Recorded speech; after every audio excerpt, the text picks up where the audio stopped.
करना है क्या? अर्जुन को तो भगवान ने गीता कब बोली? जब उसने महाभारत का युद्ध किया।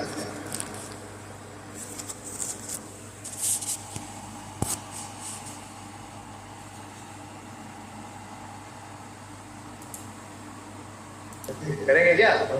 गीता के ज्ञान मिलेगा। लेकिन भगवान ने बड़ा सुलभ कर दिया। कैसे? एवं परंपरा प्राप्त, परंपरा के अनुसार हमें ये गीता मिल रही है, बिना सैक्रिफाइस किए हुए फुल बेनिफिट। तो कहने का अभिप्राय ये है कि भगवत गीता भगवान का हृदय है। भगवान स्वयं बोल रहे हैं गीता में हृदय, जो भगवान अपने हृदय में हमारे लिए प्रेम रखते हैं, उस प्रेम का प्रकाश किसके माध्यम से कर रहे हैं? तो भगवत गीता क्या है? भगवान का प्रेम, प्रेम प्रयोजन संवाद। कृष्णदास कविराज गोस्वामी बोलते हैं कि जो भी भगवान की और उनके शुद्ध भक्तों के बीच में वार्ता होती है वो प्रेम प्रयोजन संवाद। इस तरीके से चैतन्य महाप्रभु का संवाद हुआ श्री सनातन गोस्वामी और श्री रूप गोस्वामी के साथ, तो वो साधारण संवाद नहीं। कौन सा संवाद है? प्रेम के प्रयोजन का संवाद। प्रयोजन का मतलब क्या है? Perfection, ultimate goal. और भगवान कह रहे हैं गीता में सारम उत्तम। गीता में क्या है? सारे वेद और शास्त्रों का सार। जिस प्रकार से साधारणता आप दूध देखते हैं, आप सब लोग दूध लेते हैं, दूध का सेवन भी करते हैं। दूध का सार क्या है? दूध का सार क्या है? मक्खन। अगर दूध शुद्ध है तो आपको मक्खन मिलेगा। और मक्खन का सार क्या है? घी। घी कंडेंस है ना। कितने लीटर दूध में कितना घी मिलता है? अगर मतलब 20, 25, 50 लीटर दूध होगा तो मुश्किल से। तो इसी प्रकार से भगवान ने जो सार का भी सार है, और इसका विस्तार क्या है? श्रीमद् भागवतम और अन्य। क्योंकि भगवान ने जब बाल रूप में अपनी लीला दिखाई माता यशोदा को, तो उन्होंने क्या दिखाया? अपने मुख में सारा ब्रह्मांड। तो जब भगवान अपने मुख में सारा ब्रह्मांड दिखा सकते हैं, तो क्या अपने मुख से सारे शास्त्रों को एक छोटी सी पुस्तक में सीमित नहीं कर सकते? तो इसलिए भगवत गीता बहुत ही विशेष है। तो भगवान कह रहे हैं गीता में सारम उत्तम, और गीता में ज्ञानम अति उग्रम। उग्रम उग्रम वीरम महाविष्णु ज्वलंतम सर्वतोमुखम। ये नरसिंहदेव की हम स्तुति करते हैं, तो नरसिंहदेव के पास क्या है? पावर है, उग्रम वीरम। तो गीता का जो ज्ञान है वो इतना विशेष है कि इससे पावरफुल इस सृष्टि में कोई ज्ञान नहीं। सर्वो उपनिषदो गावो सारे उपनिषदों का ये क्या है? निष्कर्ष है।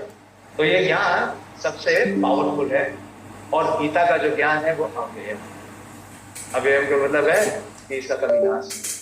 अगर आपने इसको इस जीवन काल में अनुकूल किया, तो भगवान ने क्या किया? नेहा अभिक्रमा नाशो अस्ति प्रत्यवायु न विद्यते स्वल्पमपि यस्य धर्मस्य राहिते महतो भयात्। इसका कभी नाश नहीं हो सकता है कुछ समय के लिए चालू हो जाए, लेकिन ये आप लेंगे नहीं। तो हम छठे अध्याय के अंत में आएंगे। भगवान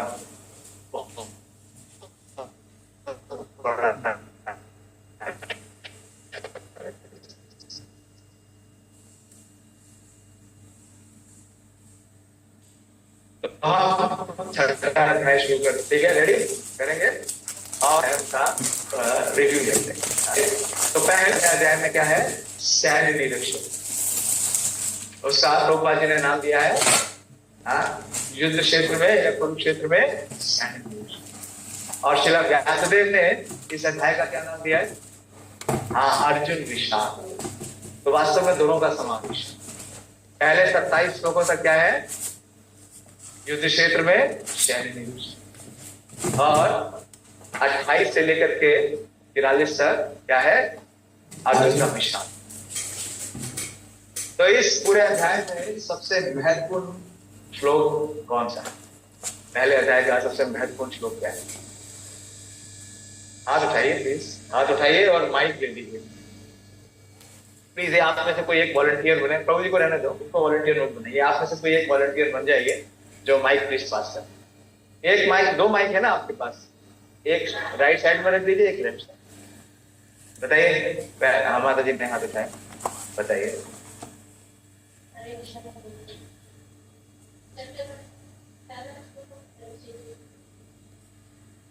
उससे अर्जुन का विषाद योग आता है क्या? युद्ध क्षेत्र में सैन्य निरीक्षण आता है क्या?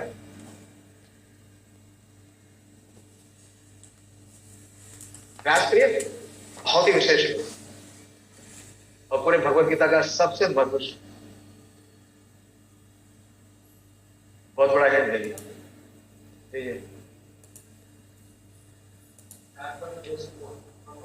पहला अध्याय है। प्रयास तो करिए। क्या श्लोक है? ये तो अर्जुन का विषाद योग आ जाएगा ना।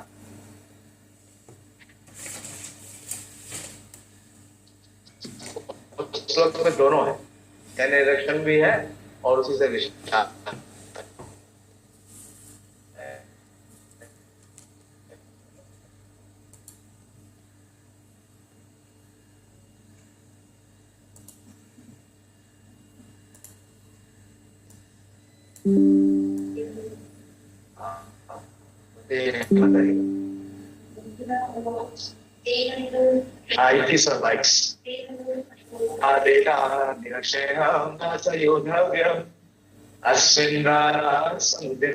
संबोधित करे हैं।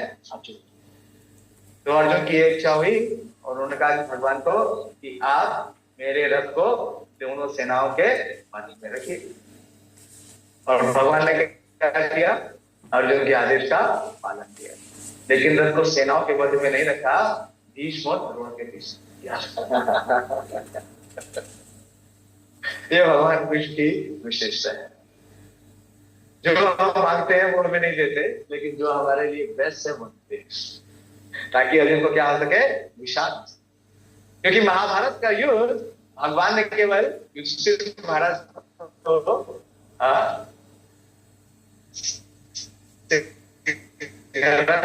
करने के लिए इसलिए किया था। तो अगर अर्जुन को विषाद नहीं होता तो भगवान भगवद गीता किसके? तो अर्जुन को जो विषाद है उसके 5 कारण होता है। आप में से कितने लोगों को स्मरण है वो 5 कारण जिससे कारण अर्जुन युद्ध करने से इंकार करते हैं? एक एक बोलते जाइए, माइक देते जाइए और एक एक बोलते जाइए। हाँ, करुणा। करुणा किसके प्रति? नहीं, उनको माइक उनके हाथ है, जिनके पास माइक है उनको बोल दीजिए। करुणा किस पे आधारित है? शरीर पे आधारित, शरीर पे आधारित। तो भगवान ने इसका निस्तार कैसे करें कि माइक नहीं होती है, माइक अभी नहीं होती, अभी आपसे पूरा नहीं होती। तो भगवान ने इसको, इस करुणा को क्या किया? इसका भगवान ने सहमति दी। क्या कहा भगवान ने? क्या श्लोक है? क्या आंसर दिया भगवान ने?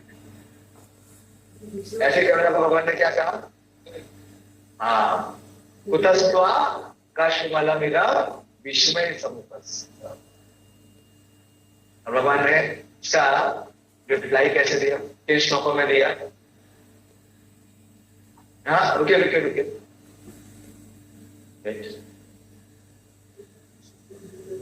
वो तो बताया भगवान ने, डाटा है उसको, डाटा। लेकिन जो अर्जुन की करुणा है उसको भगवान ने निरस्त कैसे दिया? कैसे किया? भगवान ने क्या प्रस्तुत किया? ना, माइक उनके पास है, फिर क्यों बोलते हैं? जब आपका टर्न आएगा तो आप बोलिए।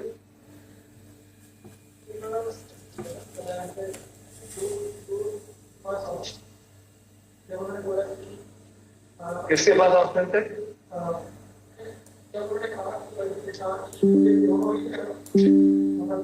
मैं आपसे ये प्रश्न पूछ रहा हूँ कि अर्जुन का जो एक कारण था युद्ध न करने का, करुणा का, उसको भगवान ने सहमति दी या नहीं? तो भगवान ने उसको निरस्त कैसे किया? भगवान ने क्या प्रस्तुत किया?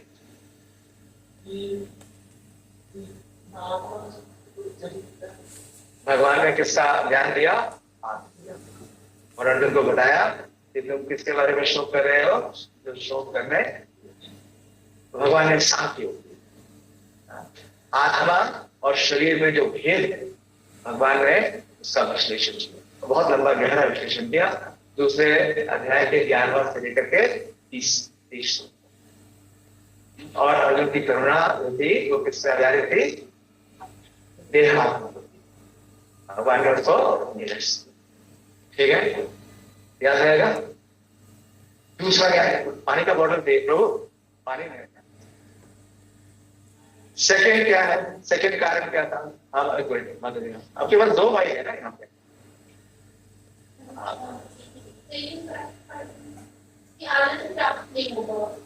हाँ, अर्जुन को इस संसार में सुख प्राप्ति नहीं होगी, इंजॉयमेंट। एक मिनट, कौन से श्लोक है जहाँ अर्जुन ने कहा कि इसको इंजॉयमेंट प्राप्त नहीं होगा? हम भक्ति शांति कर रहे हैं ना, तो आपको जब भी आप बोलेंगे तो उसके पीछे आपको प्रमाण देना पड़ेगा। वेट, अभी उनका टर्न चल रहा है। कहाँ अर्जुन ने कहा कि उनको सुख या भोग प्राप्त नहीं होगा?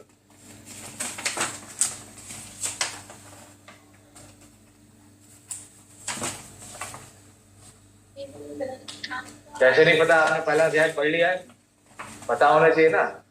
जब हम भक्ति शास्त्री कर रहे हैं, पहला अध्याय पढ़ लिया है, तो पहले अध्याय का जो कम से कम जो थीम है, मेजर थीम है, वो तो पता होना चाहिए। डिटेल नहीं भी पता है तो आप पढ़िए। अभी नहीं पढ़ रहे तो फिर बाद में पढ़ना बड़ा मुश्किल। हाँ, क्या श्लोक है?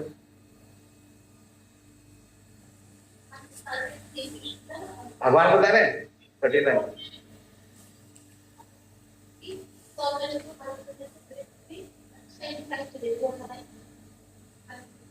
विपरीतानि निमित्तानि च विपरीतानि केशव। नहीं, वो नहीं। आपने क्या कारण बताया था कि उसको सुख नहीं प्राप्त होगा, भोग का साधन नहीं प्राप्त होगा।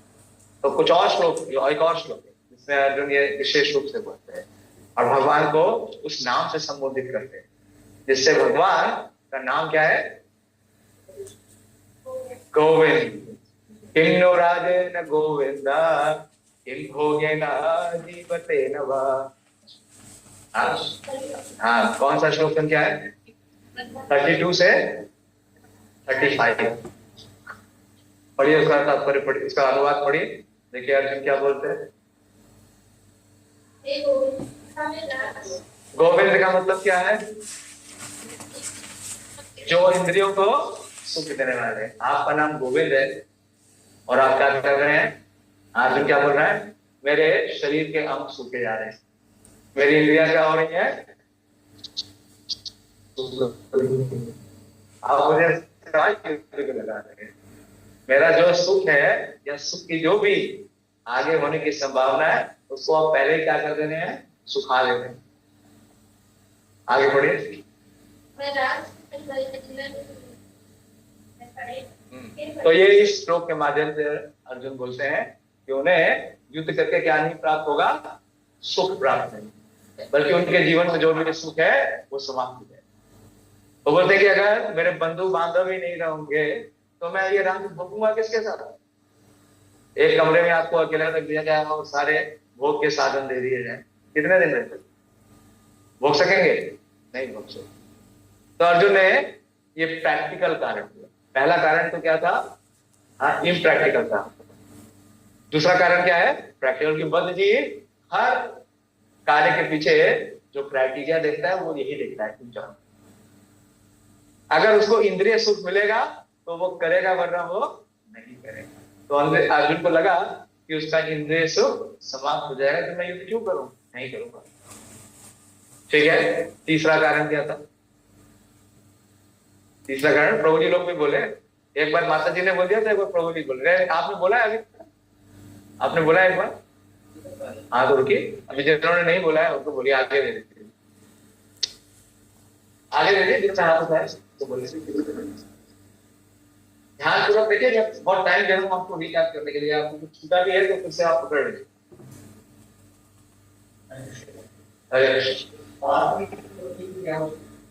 हाँ हाँ,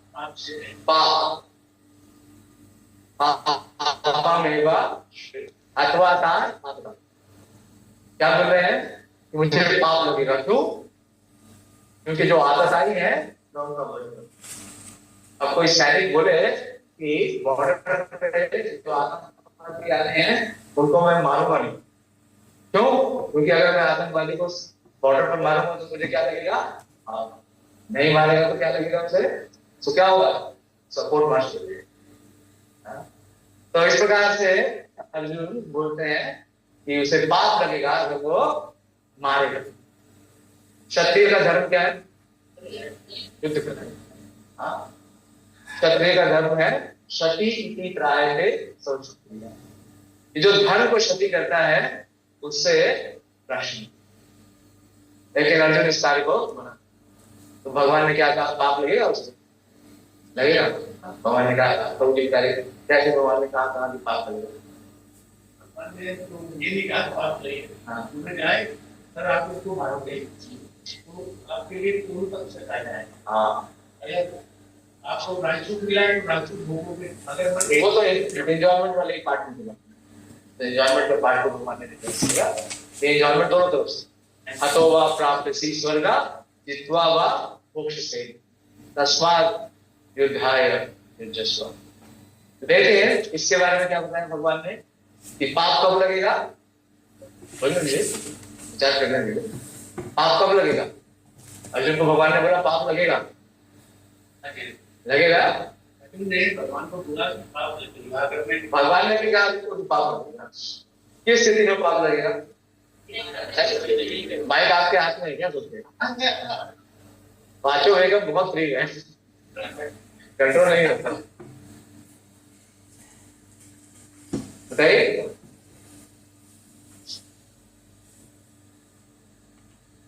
क्या क्या होगा?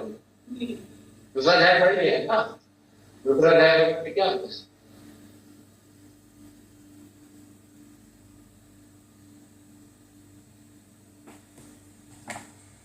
35वें श्लोक में भगवान ने कहा कि तथा स्वधर्मम कीर्तिजा हित्वा पापम अवाप्स्यसि।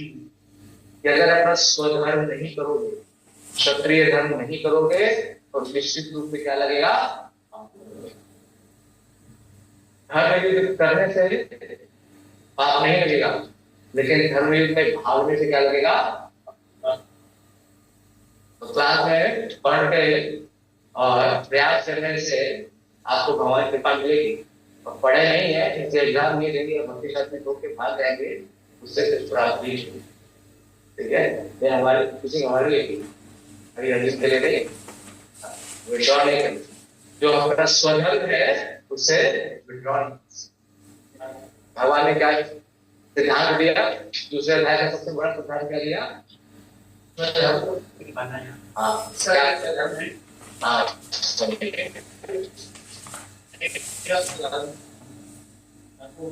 तीसरे अध्याय का श्रेयान स्वधर्म परधर्म। ये अपने स्वधर्म को चाहे कितनी भी त्रुटि हो, त्रुटि के साथ में आपको क्या करना है? जरूर करना। दूसरे के स्वधर्म को इमिटेट नहीं करते। ठीक है? चलिए चौथा कारण क्या था? जी माता जी बोले। हाँ, कुल का नाश होगा, स्त्रिया दूषित। तो क्या उत्तर दिया भगवान? कुल का नाश होगा? होगा?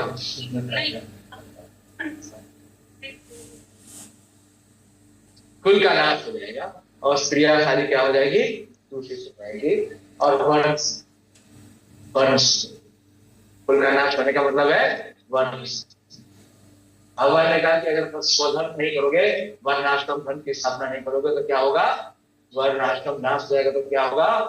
हाँ, वर्ण। अभी क्या है? वर्णाश्रम सब व्यवस्था है। अभी क्या है? वर्ण संकर। और पांचवा कारण अर्जुन ने क्या पूछा, क्या बताया? पांचवा कारण की जगह करने का क्या?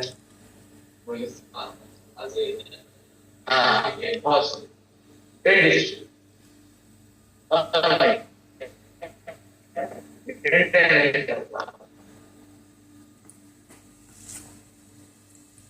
तो अर्जुन ने अपने पहले 4 उत्तर में बड़ा पॉइंट दिखाया, बड़ा शास्त्रों का। पांचवा कारण इन 4, पांचवा कारण क्या था? रियलिटी, कि वो निर्णय नहीं। कौन सा श्लोक पढ़ने से था उससे पहले वाला श्लोक देखिए। अगर सो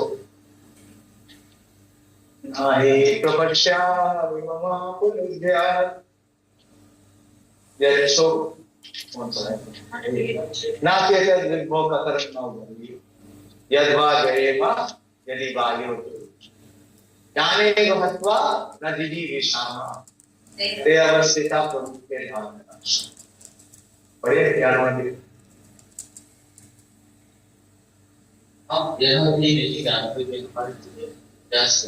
हाँ तो अर्जुन अभी क्या आ रहे हैं रियलिटी ग्राउंड पे आ रहे हैं। अभी तक किसमें थे? हाँ अभी तक वो अपने स्वप्न में थे, उनका वास्तविकता से कोई मिलन नहीं। तो अब अर्जुन वास्तविक प्लेटफॉर्म पे आए हैं, वो ये स्वीकार कर रहे हैं कि वो निर्णय नहीं कर सकते, उनके पास निर्णय करने की क्षमता या विवेक या बुद्धि, ये बहुत बड़ी सफलता है, बहुत बड़ी सफलता है कि जी वास्तव में इस बात को स्वीकार कर कि वो क्या है, अयोग्य है और असुर, तो उसकी प्रगति संभव हो जाएगी। और जब तक जीव इस प्लेटफॉर्म पे नहीं आएगा वो क्या होगा, वो मनोरथेना और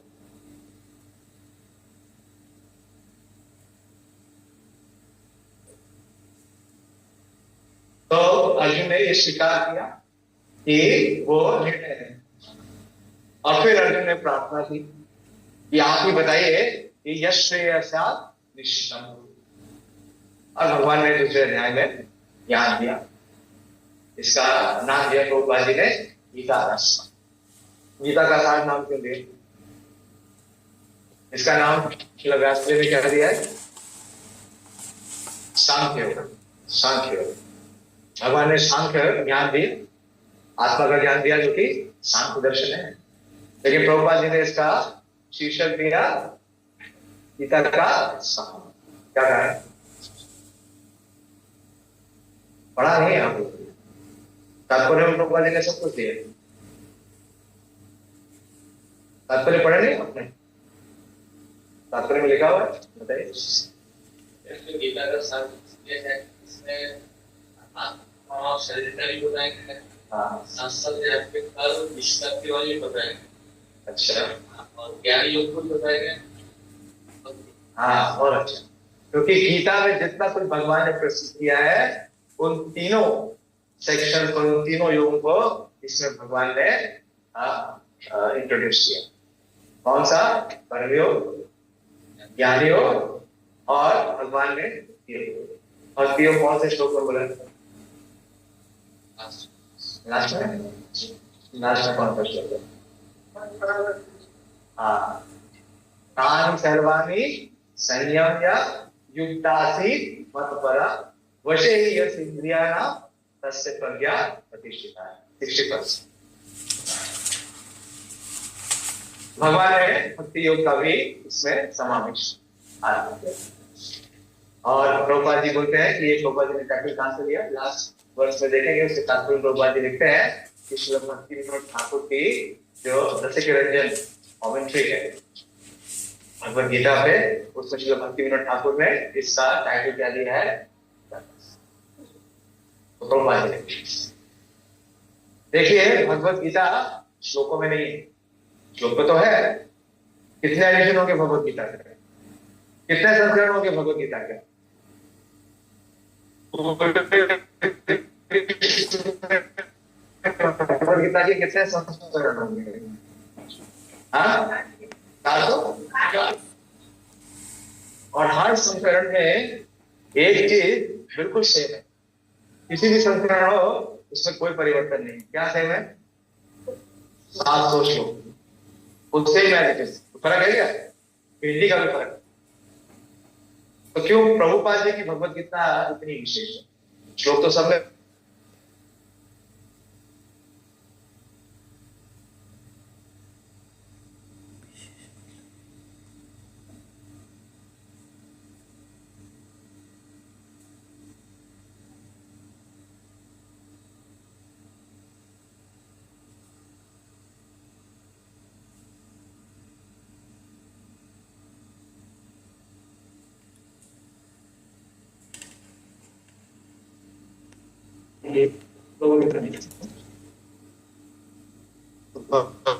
भक्ति शास्त्री कर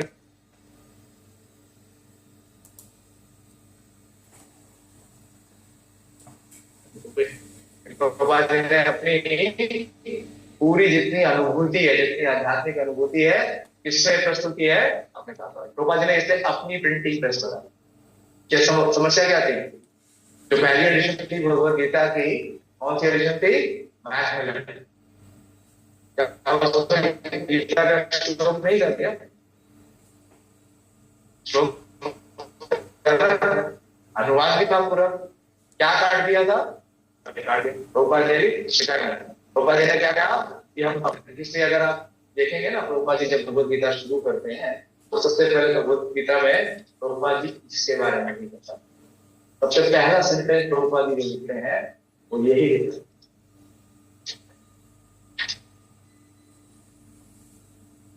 Originally, I wrote Bhagavad Gita as it is in the form in which it is presented now. When this book was first published, the original manuscript was unfortunately cut short to less than 400 pages without illustration and without explanation for most of the original verses of Srimad Bhagavad Gita. Right? तो अगर आपने तात्पर्यों पे अगर नहीं प्रयास किया, नहीं किया है, तो गीता नहीं सीखी। तो फिर जैसे संसारी लोग हैं वैसे ही असली गीता कहाँ है? भगवान ने क्या भगवद गीता जिस प्रकार से भगवान ने अर्जुन को कहा और जिस प्रकार से अर्जुन ने उस गीता को स्वीकार, तो ये क्या है? ये भावान, उस कृष्ण भावना की भावना को भगवान जी अपने कारण पहले से मैं काफी टाइम दे रहा हूँ, आऊंगा मैं। मुझे 5 सेशन दिए हैं आपने ना, 5 सेशन में 6 और 7 चैप्टर कंप्लीट करेंगे। हर एक श्लोक लूंगा, हर एक श्लोक के साथ हर एक का अनुवाद सुनूंगा और काफी तात्पर्य होगा। डिपेंड करता है आप कितना पार्टिसिपेट करें, आप कितना स्वीकार करने को तैयार है। तो इस प्रकार से भगवान ने दूसरे अध्याय में गीता का सार दिया और इस सारे पूरे 72 श्लोक हैं भगवद गीता के, एक श्लोक से सारे 72 श्लोकों का निष्कर्ष निकलता है। वो सबसे मुख्य श्लोक कौन सा है पूरे दूसरे अध्याय का? हाँ, फिर हम हाथ उठाइए तो माइक आएगा तो बोलिए, पहले विचार करिए, बिना विचार के मत बोलिए, विचार करके बोलिए।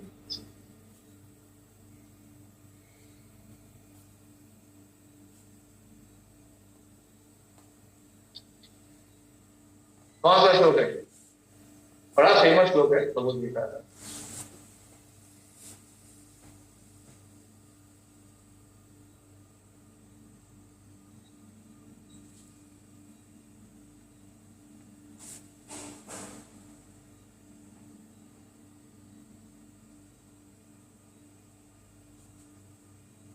तो बोले हाँ, कौन सा? हाँ बोलिए, श्लोक बोलिए। तुम्हें अपना कर्म करने का अधिकार है, किंतु कर्म के सहयोग से अधिकारी नहीं हो। तुम अपने आप को अपने कर्मों के फलों का कारण मानो, मेरी कर्म मैं करने का सभी आसक्त। तो भगवान ने एक ही संस्कृति की और 3 को निषेध कर। किसका अधिकार है आपको? अपने नियत कर्म पर, प्रिस्क्राइब कर्मण्ये वाधिकार, एक ही अधिकार है। क्या है? अपने नियत कर्म।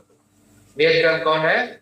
जो आपको ये जाए, इसके द्वारा वर्णाश्रम व्यवस्था में या गुरु शिष्य संबंध में कर्मण्ये वाधिकार और मां फलेषु कदाचन।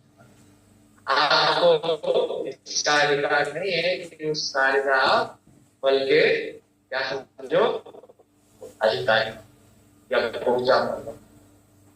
और दूसरा निषेध क्या किया? मां कर्म फल हेतु, कि कभी अपने आप को उस फल के कारण मत मानो, कि आपके द्वारा ही वो कार्य हुआ है, उसके फल की आप अपने आप को एक मत मानो, नीच मत मानो। और तीसरा निषेध क्या किया? तीसरा निषेध क्या है? हाँ, करना करेगा, अपनी ड्यूटी को नहीं करने के तो अधिकार है आपके पास। हमारे पास बता क्या, एक ही अधिकार। क्या अधिकार है, ड्यूटी। तो पहले 6 चैप्टर को एक वर्ड से डिफाइन कर सकते, और वो वर्ड क्या है, ड्यूटी। पूरा जो पहला 6 अध्याय है वो किसके ऊपर फोकस करता है, कर्मण्येवाधिकारः। इसे तीसरे चैप्टर का नाम क्या है, कर्म। और जब आप अपनी ड्यूटी करते हैं तो उसमें सबसे बड़ी बाधा क्या आती है, क्या है सबसे बड़ी बाधा, ड्यूटी क्यों नहीं कर पाते, ड्यूटी करने में क्या सोच। हाँ बताइए, देखिए भगवान ने वही बोला है, कहीं और से आंसर नहीं दी, जो उस चैप्टर में लिया गया है उसी से आंसर। हम ड्यूटी क्यों नहीं कर पाते, हमें पता है ना ड्यूटी क्या है। ड्यूटी क्या है, ब्रह्म मुहूर्त में उठना है नहीं। आप में से कितने भक्त दीक्षित हैं, काफी लोग दीक्षित। तो जब आपकी दीक्षा हुई तो आपसे प्रश्न पूछा गया कितने बजे उठते हैं, पूछा गया नहीं पूछा गया, तो क्या जवाब दिया आपने, कितने लोगों ने बोला 6 बजे उठते हैं, कितने ने बोला 6 बजे उठते हैं, दीक्षा ही नहीं होती। क्या बोला आपने, कितने बजे उठते हैं, 12:30। यानी कि आप किससे उठते हैं, ब्रह्म मुहूर्त। इतना बोला ना कि कम से कम ब्रह्म मुहूर्त में उठते हैं। अभी क्या स्थिति है, 365 दिन ब्रह्म मुहूर्त में उठ रहे हैं। क्या बाधा है, ड्यूटी करने में सबसे बड़ी बाधा क्या है, भगवान ने क्या बताया, सबसे बड़ा शत्रु क्या है हमारा, काम। ड्यूटी करने में सबसे बड़ी बाधा क्या है, अतकेन प्रयुक्तो यं पापं चरति पुरुषः अनिच्छान अपि वाष्णेय बलादेव निवर्तते। पूछा ना, अर्जुन ने प्रश्न पूछा तीसरे अध्याय से, भगवान ने क्या बताया, क्या कारण है, कामेश क्रोधेश रजोगुणेश। और ये काम क्या करता है, जो ज्ञान, कौन सा ज्ञान, भगवान के साथ जो जीव का संबंध ज्ञान है उसको आवृत कर देता है। आवृतम ज्ञानम एतेन ज्ञानिनो नित्यते काम रूपेण कौन्तेय दुष्पुरेण। तो ये तीसरा अध्याय है कर्मयोग। कर्मयोग का सबसे महत्वपूर्ण श्लोक क्या है, क्या बताया भगवान,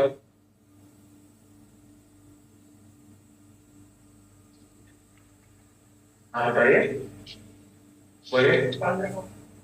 15वां क्या है, वेदों में नियमित कर्मों का विधान है, और ये एक साक्षात श्री भगवान श्री कृष्ण कर्म सर्वव्यापी कर्मों में समझ। 9वां श्लोक, यज्ञ अर्थात कर्मणो अन्यत्र लोकोऽयं कर्म। श्लोक के लिए यज्ञ के रूप में कर्म करना चाहिए, कर्म के द्वारा इस भौतिक जगत में बंधन। तो अभी हम क्या समझते हैं, कर्मण्येवाधिकारः से मेरे पास एक ही अधिकार है, क्या करने का, कर्म करने का। मुझे कौन सा कर्म पसंद है, सुना, मैं सुनूंगा, ये नहीं कर सकते। कर्म कैसा होना चाहिए, यज्ञ। कर्म किस प्रकार का होना चाहिए, यज्ञ। यज्ञ अर्थात कर्म, नहीं तो क्या होगा, लोकोऽयं कर्म बनना, कर्म क्या बन जाएगा, बंधन का कारण। इससे कह रहे तदर्थम कर्म कौन्तेय मुक्त संगा समाधि। और तीसरे श्लोक में भगवान ने क्या बताया, मयि सर्वाणि कर्माणि संन्यास अध्यात्म तेजसा निराशी निर्ममो भूत्वा युद्धस्व विगच्छति। बहुत इंटरेस्टिंग मुहूर्त दिया, बहुत विशेष। लेकिन हमारी सोचा क्या है, हाँ नहीं, हम इसके ऊपर अपना चित्त नहीं लगाना, हमारा अटेंशन कहाँ है, कहीं और ही है। भगवान के हृदय में अपना ध्यान नहीं रखना। तो भगवान कहते हैं गीता में हृदय पार्थ। गीता क्या है, मेरा हृदय। अगर हम कहते हैं भगवान से प्रेम करते हैं तो भगवान के हृदय से कैसे जुड़ सकते। तो भगवान ने कहा कि यज्ञ करो, और मयि सर्वाणि कर्माणि, सारे कार्य किससे करो, यज्ञ मतलब क्या है, भगवान। यज्ञ है, और इस यज्ञ में क्या सबसे बड़ी बाधा है, हमारी भोगने की बात, काम। तो भगवान ने हमें बताया कि हमें क्या होना पड़ेगा, इस काम वासना से मुक्त होना पड़ेगा। क्या बताया, काम वासना से मुक्त होने का क्या उपाय है? सबसे बड़े शत्रु को कैसे जीत सकते हैं? हाँ, बहुत अच्छा, बोलिए श्लोक संख्या बताइए। देखिए ना, ऐसे है ना, हवा में 30 मिनट वाली बहुत अच्छे होते हैं।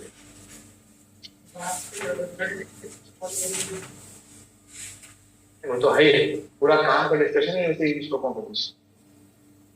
तस्मात् त्वाम इंद्रियाणि आदौ नियम्य, कि क्या करना है, रेगुलेट चाहिए। इसलिए हमें क्या दिया गया है, साधना बुद्धि दिया गया है। इस सुबह समय पर उठना है, उठने के बाद मंगल आरती अच्छा करना है, उसके बाद क्या करना है, जप करना है, और कुछ नहीं करना। इस रेगुलेशन को फॉलो करेंगे तो क्या होगा, हम इस भोगने की बात करते, इस नाम बात करते, जो हमारे इस भगवान के साथ जो संबंध है उसको आवृत किया है, उससे हम छूट जाएंगे। भगवान ने बताया इसके लिए क्या करना पड़ेगा, कि आपको स्पिरिचुअल इंटेलिजेंस की आवश्यकता है, सुपीरियर इंटेलिजेंस की आवश्यकता, अपनी इंटेलिजेंस से नहीं करना। भगवान ने बता दिया मन के ऊपर क्या है, आपकी बुद्धि है, लेकिन क्या हमारी बुद्धि हमारे मन को नियंत्रित कर पा रही है? नहीं। इसके लिए कौन सी इंटेलिजेंस चाहिए, स्पिरिचुअल इंटेलिजेंस। तो स्पिरिचुअल इंटेलिजेंस भगवान चौथे अध्याय वो क्या है, गुरु शिष्य परंपरा के माध्यम से भगवान ये शिव विज्ञान, और ये विज्ञान कैसे प्राप्त होता है, तद्विधि परिपातेना परिश्रेष्ठेन केतेना उपदेशन्ति ते ज्ञानम ज्ञानिनाम। और भगवान ने कई यज्ञों के बारे में बताया, कई यज्ञों की संस्कृति की, लेकिन सारे यज्ञों का जो समावेश है, निरूपण है, कंक्लूजन कहाँ है, वो है गुरु के प्रति समर्पित करना। तो इस प्रकार से भगवान ने ये आध्यात्मिक ज्ञान, हिंदी का नाम दिया था ट्रांसेंडेंटल नॉलेज, सब दिव्य ज्ञान, दिव्य ज्ञान दिया, आध्यात्मिक ज्ञान। ये आध्यात्मिक ज्ञान क्या है, आपने पढ़ लिया आध्यात्मिक ज्ञान क्या है? और कोई बोले जी, बोलिए, माइक देखिए, कौन बोल रहा था, बताइए ये आध्यात्मिक ज्ञान क्या है?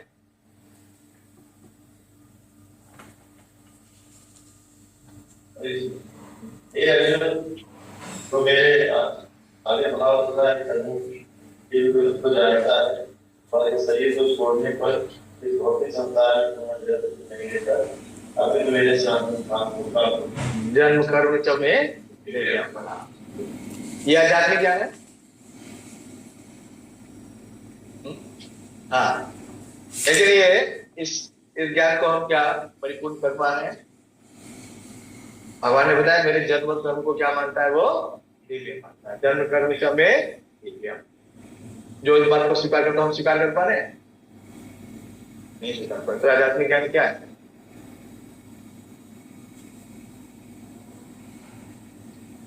बोलिए मतलब।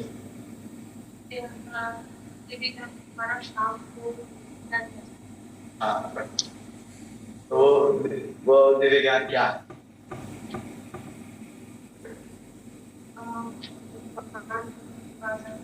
नहीं, श्लोक तो बताइए ना, जो पूरे अध्याय में इतने सारे श्लोक बोले भगवान ने।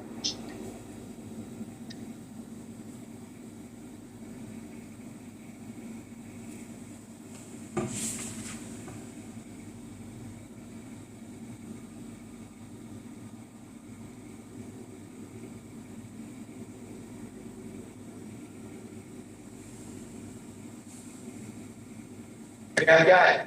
सरल है, ये बहुत कॉन्फिडेंशियल। कैसे प्राप्त होगा? भक्तोसी में सखा चेती रहस्यम ये तद, जब आप मेरे भक्त बनोगे, क्या मेरी साथ अपना संबंध स्थापित करोगे। दिव्य ज्ञान क्या करता है, हमें भगवान के साथ हमारा जो नित्य संबंध है उसमें स्थापित करता है, और किसके माध्यम से? सेवा के माध्यम से, सेवा के माध्यम। इस प्रकार से भगवान ने चौथे अध्याय में दिव्य ज्ञान के बारे में विवरण दिया, जो जीव का और भगवान के साथ शाश्वत संबंध है। और ये संबंध किसके माध्यम से स्थापित होता है? गुरु के माध्यम से। तो 5वां जो चैप्टर है उसका नाम फिर से आ गया कर्म योग। तीसरे अध्याय का नाम भी क्या है और 5वें अध्याय का नाम क्या है? क्या फर्क है? क्या फर्क है? पूरे पहले 6 चैप्टर्स का जो टाइटल है वो भी क्या है? क्या है? कर्मयोग है। तो तीसरे अध्याय और 5वें अध्याय में फर्क है? कौन बताया? हाँ, चेतना। और वो चेतना किस पे आधारित है? प्रॉपर आंसर दीजिए। दिव्य ज्ञान। काम क्या करता है? हमारे दिव्य ज्ञान को आवृत कर देता है। और जब हम काम के ऊपर विजय प्राप्त करते हैं तो क्या प्रकाशित होता है? दिव्य ज्ञान। तो दिव्य ज्ञान में स्थित होकर हम कौन सा कर्म कर सकते हैं? कृष्ण भावना भावित कर। नहीं तो क्या करेंगे? विकल्प या सकाम कर्म कर, अकर्म नहीं कर सकते। इसलिए भगवान ने उसका टाइटल दिया है एक्शन इन कृष्ण। तो देखिए आपने 5वें अध्याय का भी अध्ययन कर लिया। अब हम 6 चैप्टर में आते हैं। तो भगवान ने 5वें अध्याय में विशेष रूप से ये बताया किसके ऊपर भगवान ने सबसे ज्यादा जोर दिया है? निष्काम कर्म।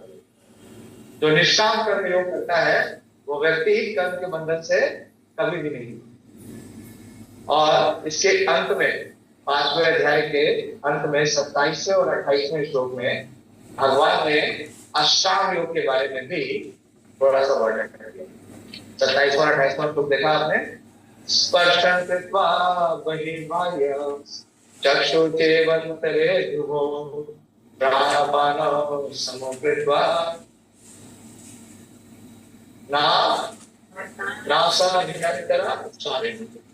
तो क्या बता रहे हैं? पढ़िए, अनुवाद पढ़िए। जिसके पास माइक है पढ़िए। विषयों को बाहर करके दृष्टि को भोगों के मंदिर में केंद्रित करना। विचार करिए, खाली पढ़ना नहीं है, विचार कर रहे हैं। क्या बता रहे हैं? पहला क्या बताया? इंद्रियों को बाहर, समस्त इंद्रिय विषय का इंद्रियों को बाहर। सही पढ़िए। समस्त इंद्रिय विषयों को बाहर। अरे आप ऐसे भागेंगे तो पता ही चलेगा आपको। समस्त इंद्रिय विषय को बाहर। अवस्था देखिए, सारे इंद्रिय विषय क्या हो गए? बाहर गए। फिर इंद्रियां क्या हो गई? शुद्ध हो गया। कि इंद्रिय विषय सामने आएंगे, रिएक्शन नहीं। समस्त इंद्रिय विषय को बाहर करके आगे दृष्टि को भोगों के मंदिर में केंद्रित करना। हमारी दृष्टि को कहा गया है? भोगों के मंदिर। आगे प्राण तथा अपान वायु को तत्वों के भीतर होकर कर सकते हैं। पता भी नहीं प्राण अपान है का, कैसे चल रही है, कब चल रही है, क्या गति है, क्या होता है। क्या करें? प्राण अपान समान दोनों को क्या कर देना है? बैलेंस कर देना। आगे बढ़ो। और इस तरह मन बुद्धि को तथा बुद्धि को वश में, खाली मन को वश में नहीं करना, मन इंद्रिय और बुद्धि को वश में करना। जो मोक्ष को लक्ष्य बनाता है वही योगी की इच्छा भय तथा क्रोध से रहता है। इच्छा भय और क्रोध से क्या है? विगत। विगत का मतलब क्या है? उसने जीत लिया। किसको जीत लिया है? इच्छा भय और या सदा मुक्त एव सा। तो भगवान ने कहा वो भी क्या प्राप्त कर सकता है? लिबरेशन प्राप्त कर सकता है, मुक्ति को प्राप्त कर सकता है। तो अब इस ध्यान योग की जो विवरण है वो भगवान इस 6ठे अध्याय में देंगे। इसका नाम है ध्यान योग, या इसका नाम भी है अष्टांग योग। अष्टांग जो भगवान ने विधि दी है वो कौन सी है? वो अष्टांग योग की विधि। तो इस अष्टांग योग की विधि से भगवान इसकी संस्तुति करेंगे, इसको एक्सप्लेन करेंगे।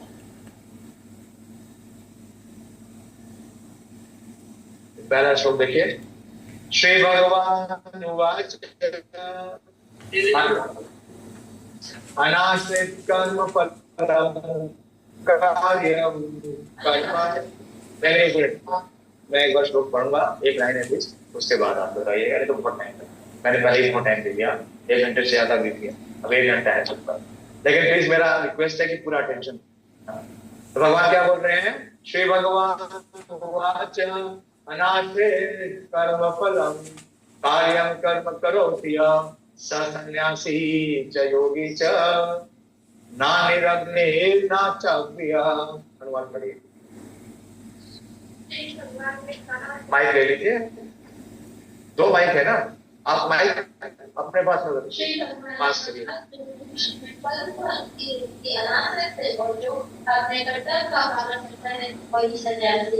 और उसकी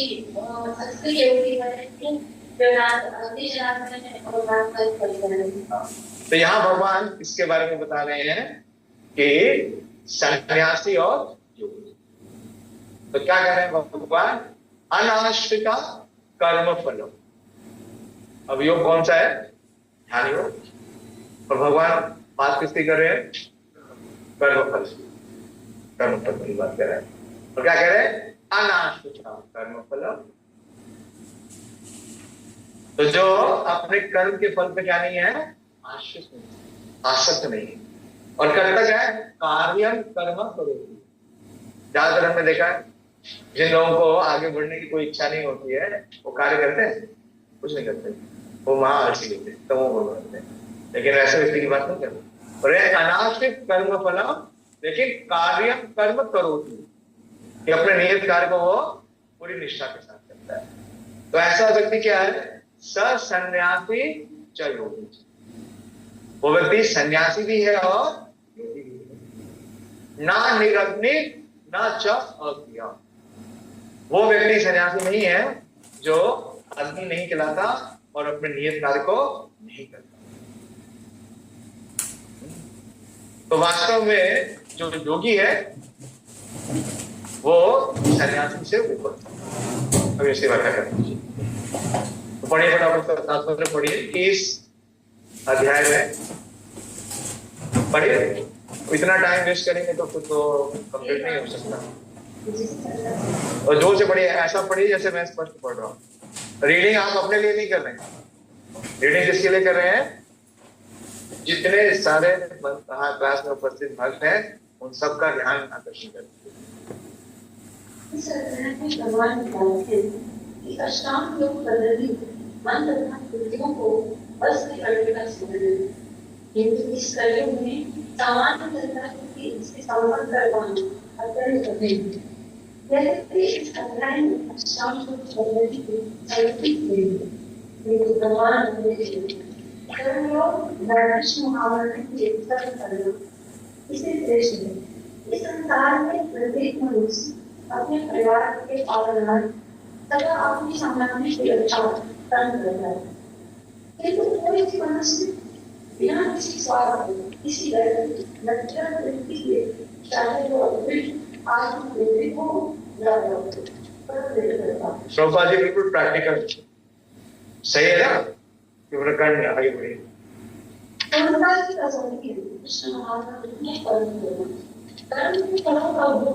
करने की देश है कृष्ण महाराज के पालन करना प्रत्येक व्यक्ति का कर्तव्य है, क्योंकि सभी लोग परमेश्वर के अंश हैं। कृष्ण पूरे शरीर के लिए कार्य करते हैं। शरीर के अंग अपनी तुष्टि के लिए नहीं, अपितु पूरे शरीर की तुष्टि के लिए कार्य करते हैं। इसी प्रकार जो जीव अपनी तुष्टि के लिए नहीं, अपितु परमात्मा की तुष्टि के लिए कार्य करता है, वही पूर्ण सन्यासी। ठीक है, सन्यासी और योगी की डेफिनेशन समझ में आ गई। प्रभुपाद जी बहुत विस्तृत व्याख्या कर रहे हैं। वो सन्यासी और योगी है जो अपने लिए नहीं अपितु कृष्ण के लिए कार्य करता है। ऐसा व्यक्ति क्या है? सन्यासी और योगी है। तो ऐसा व्यक्ति कभी कार्य करने से रुक सकता है? नहीं रुक सकता। तो वो व्यक्ति ना तो योगी है ना सन्यासी है जो कार्य नहीं करता। ये भगवान ने पहले भी स्तुति की। भगवान ने क्या कहा? यद यद आचरति शिष्ट तत्तत् एव करोति। और भगवान ने ये कहा कि अगर मैं कार्य नहीं करूंगा तो सारे लोग क्या करेंगे? मुझे फॉलो करेंगे और सबका नाश हो जाएगा।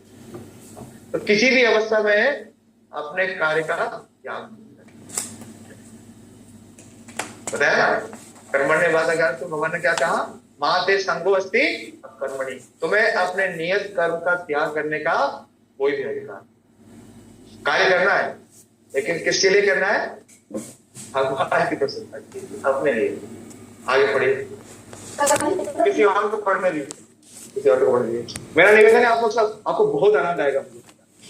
मैं आपको मतलब अश्योर कर रहा हूँ, आपको इतना दिव्य आनंद आएगा कि आप प्रफुल्लित हो जाएंगे। लेकिन मेरा निवेदन है, प्लीज अपना ध्यान और प्रभुपाद जी के तात्पर्य को देखिए।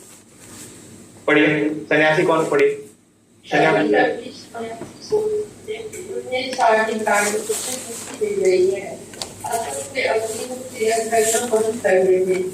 लेकिन स्वार्थी है, क्योंकि उनका निराकार लोगों के सदा की स्थापना होता है। ऐसी इच्छा से तो श्रेष्ठ है, किंतु यह स्वार्थ से रहित नहीं होती।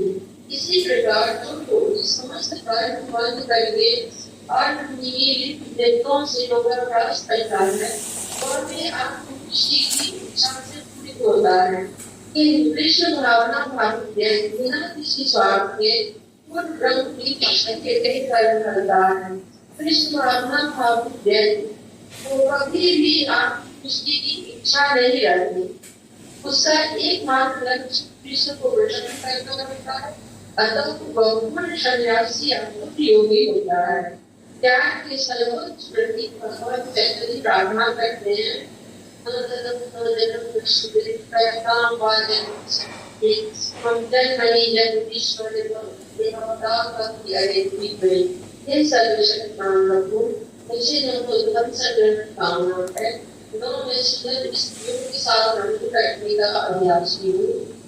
मुझे अनुयायियों की कामना है। वे कोई जन्म जन्मांतर आपकी प्रेरणा की अप्रेत की दिखावा की अभिलाषी हूँ। इसलिए कलयुग में क्या प्रतिबंधित है? क्या प्रतिबंधित है? संन्यास। कौन सा संन्यास प्रतिबंधित है? कर्म संन्यास। ना तो कर्म संन्यास की संस्तुति है, ना ज्ञान संन्यास। केवल कौन सा संन्यास अनुमोदित है? प्रभुपाद जी का संन्यास दिवस आता है ना, विश्व रूप महोत्सव, आप लोगों ने कभी सुना नहीं क्या? कौन सा संन्यास अनुमोदित है? वैष्णव संन्यास। वैष्णव संन्यास का संन्यास, प्रभुपाद जी इसकी बहुत सुंदर व्याख्या देते हैं। संन्यास का मतलब क्या है? दो शब्द है, सत और न्यास। सत का मतलब क्या है? परम सत्य, सुप्रीम एब्सोल्यूट ट्रूथ। कौन है? भगवान श्री कृष्ण। और न्यास का मतलब क्या है? कि विरक्त। तो भगवान में आसक्ति और संसार में विरक्ति, इसका मतलब क्या है? संन्यास। तो जरूरी नहीं है कि आपको वेशभूषा करना, क्या डिपेंड करता है? आपकी चेतन। तो भगवान यहां पे भी किसकी संस्तुति कर रहे हैं? भगवान निष्काम कर्म की संस्तुति कर रहे हैं और बोल रहे हैं वो व्यक्ति योगी भी है और सन्यासी भी है जो कर्म के फल का त्याग करते हैं। अनाश्रिता कर्म फलम और कार्यम कर्म करोति है। स योगी च सन्यासी ना च निरग्नि ना च आत्तिहा। इसलिए प्रभुपाद जी ने कहा कि ये जितने भी सन्यासी आपको दिख रहे हैं, ये सब क्या है? सब ढोंगी है, बोगस। कि जो भगवान ने संस्तुति की है उसका स्वीकार। इसलिए आपको रोज कुछ ना कुछ हथकंडा या कुछ न्यूज सुनने को मिल जाएगी, क्योंकि इस धरातल पे वो है, वो संन्यास के योगी। संन्यास कलयुग में क्या है? वैन। आगे भगवान बोलते हैं, यम संन्यासम इति प्रभु योगम तम विधि पांडव नहि असन्न्यास संकल्पो योगी भवति तष्टना। ये संन्यास कहते हैं, उसे जीवन योग अर्थात से शुरू करना जानते हैं। जिसे संन्यास कहते हैं उसे ही तो यहाँ से बढ़िए, यानी जो पढ़ने हैं माता जी को पढ़ने, बाकी सब लोग मत बोलिए। प्रभुपाद जी के अनुवाद बहुत ही विशेष, अगर आप अनुवाद को सही से पढ़ेंगे तो श्लोक समझ लेंगे भगवान क्या पढ़िए। ये पांडु जिसे संन्यास कहते हैं उसे भी योग अर्थात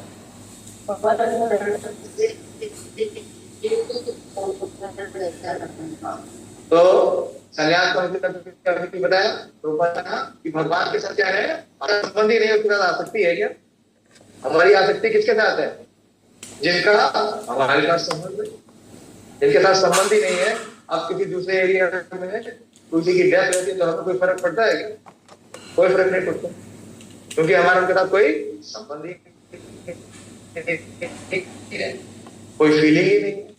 तो भगवान क्या बता रहे हैं कि फॉर renunciation योग और नेगेटिव क्योंकि इसके लिए इच्छा को त्यागे बिना मूल भक्ति योगी नहीं हो सकता। इंग्लिश में ज्यादा क्लियर है।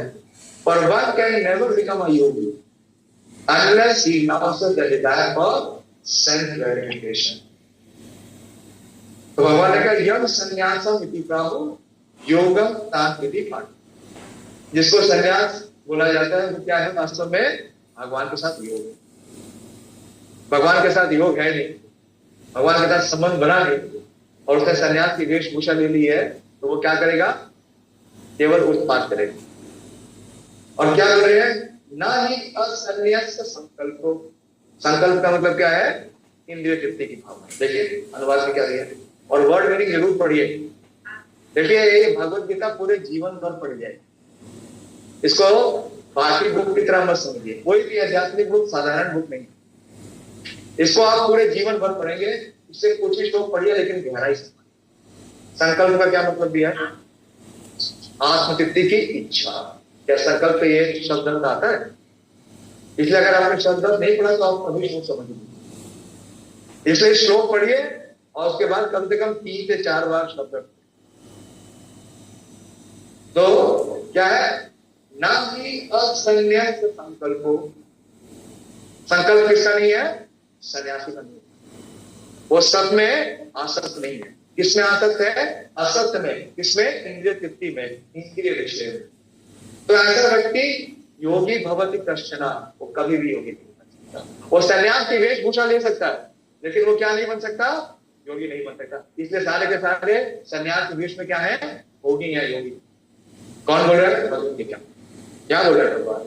ना ही असन्यास संकल्प योगी भवति कश्चन, वो कभी योगी नहीं बन सकता।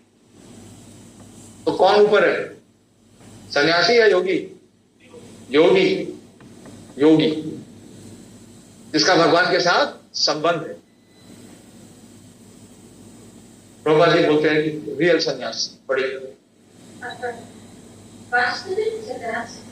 वास्तविक सन्यास योग या भक्ति का अर्थ है जीवात्मा अपनी स्वाभाविक स्थिति को चाहे अनुसार कर्म।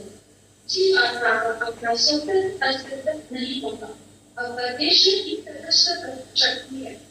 जब वह माया में वशीभूत होता है तो वह बद्ध हो जाता है, किंतु जब वह कृष्ण का अवयव रहता है अर्थात आध्यात्मिक शक्ति से सजग रहता है तो वह अपनी सहज स्थिति में होता है। इस प्रकार से मनुष्य पूर्ण ज्ञान में होता है और समस्त इंद्रिय तृप्तियों को त्याग देता है। तो देखिए बहुत इंपॉर्टेंट प्रभुपाद जी का जो ये स्टेटमेंट है कि जब तक आप पूर्ण ज्ञान में नहीं होंगे तब तक आप किससे विरक्त नहीं हो सकते? इंद्रिय तृप्ति से। और ज्ञान कहां से आएगा? ज्ञान कहां से आएगा? हाँ, तो उल्टा बोल रहे हैं। ज्ञान आएगा तो इंद्रिय तृप्ति का त्याग होगा, इंद्रिय तृप्ति का त्याग होगा ही नहीं। और ज्ञान कहां से आएगा? भगवत गीता का अध्ययन करेंगे। तो अध्ययन ही नहीं करेंगे तो ज्ञान नहीं आएगा। प्रभुपाद जी पूरे जीवन भर सोए नहीं। क्यों? क्योंकि ये आध्यात्मिक ज्ञान हमें देना चाहिए और हम इसे पढ़ना नहीं चाहते। तो ये कितना स्पष्ट बोल रहे हैं कि जब तक उसे ज्ञान में वो नहीं स्थित होगा तब तक इंद्रिय तृप्ति से वो छूटेगा नहीं। ये कोई भावुकता नहीं है। कृष्ण भावनामृत, कृष्ण भावुकता नहीं है। भावनामृत का मतलब क्या है? चेतना। चेतना का मतलब क्या है? एटीट्यूड। एक्टिविटी सेम है लेकिन चेंज किसका है? एटीट्यूड। तो उस एटीट्यूड में चेंज लाना पड़ेगा। उस एटीट्यूड में चेंज लाने के लिए हम क्या करना पड़ेगा? इस ज्ञान को ग्रहण करना पड़ेगा, अध्ययन करना। आगे बढ़िए। अर्थात उस इंद्रिय वृत्ति के कार्यकलापों का परित्याग करना है। इसका अभ्यास वो भी करते हैं। इसको क्या करना पड़ेगा? एक दिन में नहीं होगा कि समस्त इंद्रिय वृत्ति का परित्याग ना हो, संभव ही नहीं। क्या करना पड़ेगा इसके लिए? पूरे जीवन भर प्रैक्टिस। कितना? पूरा जीवन। और एक दिन भी प्रैक्टिस, जैसे पानी है ना, अगर आपको उसको पहाड़ के ऊपर ले जाना है तो कितना फोर्स लगाना पड़ेगा? कितना फोर्स लगाना पड़ेगा? आप तो ऐसे कुछ पता ही नहीं। पानी को अगर ऊपर ले जाना है तो कितना फोर्स लगाना होगा? कई गुना होगा। और जैसे ही फोर्स लगाना बंद करेंगे क्या हो जाएगा? तुरंत नीचे आ जाएगा। तो अगर आप एक दिन भी फेल होते हैं तो वापस नहीं आएंगे। इसलिए अभ्यास, अभी आप आगे बताएंगे कि अभ्यास कैसे करना। मुख्य बात क्या है कि हमें इसका क्या करना पड़ेगा? अभ्यास करना, अभ्यास करना पड़ेगा। आगे बढ़िए। इसका अभ्यास यही करते हैं, इंद्रिय को बहुत शायद सन्यासी लोग नहीं करते। तो अपन सन्यासी के लिए नहीं, कौन करता है? योगी, जिसका भगवान के साथ संबंध है, यानी वो भक्त। भगवान के साथ जिसका संबंध है वो क्या है? भक्त है। भगवान ने क्या है ना, भक्तों में सखा चेती रहस्य ही एक उत्तम। शिला विष्णु सिकुटी ठाकुर बोलते हैं कि ये रहस्य भगवान औरों को क्यों नहीं देते? जो सतोगुण में है, यानी देवता है, उन्हें देते नहीं देते। ऋषिगण जो देवता लोग हैं वो सतोगुण में तो है, लेकिन उनके पास एक कमी है। क्या है? वो सकाम कर्म करना। लेकिन जो ऋषि लोग हैं वो तो सकाम कर्म नहीं करते, वो तो क्या होते हैं? विरक्त होते हैं। तो भी उनके पास ये ज्ञान नहीं। क्यों? क्योंकि वो क्या नहीं है? भक्त नहीं है। तो इस ज्ञान का अनुशीलन कौन कर सकता है? केवल जो भगवान का। तो भगवत गीता में उसे जरूर रस मिलेगा जो भगवान का। जैसे जैसे आपकी भक्ति बढ़ेगी, क्योंकि ये भगवान का क्या है? प्रेम है, भगवान का हृदय। और प्रभुपाद जी यहाँ स्पष्ट कर रहे हैं, therefore a Krishna conscious person is simultaneously a सन्यासी and a yogi। तो कृष्ण भावना भावित व्यक्ति है, तो दोनों है। वो क्या है? सन्यासी भी है और योगी भी। बिलीव नहीं हो रहा? हो रहा है? मैं आपको एक तात्पर्य से सीधे कर 18वां अध्याय के लिए 2 मिनट ले रहा हूं अलग से। देखिए, ये तात्पर्य मैंने कृष्ण भावना में बहुत जल्दी जब शुरू में आया था तो पढ़ा।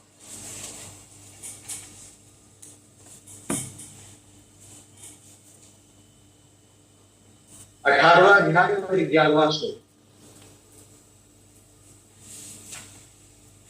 इतना स्लो आप लोग बोलेंगे तो टाइम ही निकल जाएगा, एक क्षण में खुल जाएंगे। भगवान ने 45 मिनट में पूरी गीता सुना दी थी और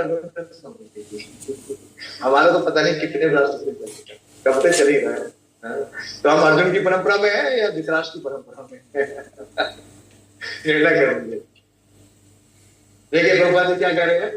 अरे अनुवाद पढ़िए।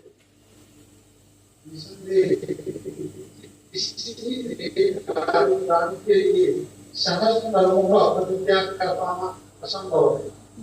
असंभव लिखा है? हाँ चलिए ठीक है, ठीक है। लेकिन जो कर्म का परित्याग करता है वह वास्तव में त्याग कहलाता है। समझ में आया? भगवान ये कह रहे हैं कर्म फल का त्याग करना इतना सरल नहीं, क्योंकि क्या है? बहुत आसक्ति है। शरीर का त्याग करते हैं लेकिन कर्म के फल का त्याग नहीं करेंगे। आसक्ति उसी के लिए तो जीते हैं, उसी के लिए तो जीते हैं मरते हैं। लोग प्रॉपर्टी के लिए लड़ाई करते हैं, नहीं लड़ते हैं। अपने भाई के साथ विवाद कर देते हैं, अपने पिता के साथ विवाद कर देते हैं, मतलब एक दूसरे का मर्डर तो करते हैं। किसकी आसक्ति है? फल की आसक्ति है। और क्या आसक्ति है? इसलिए भगवान कह रहे हैं।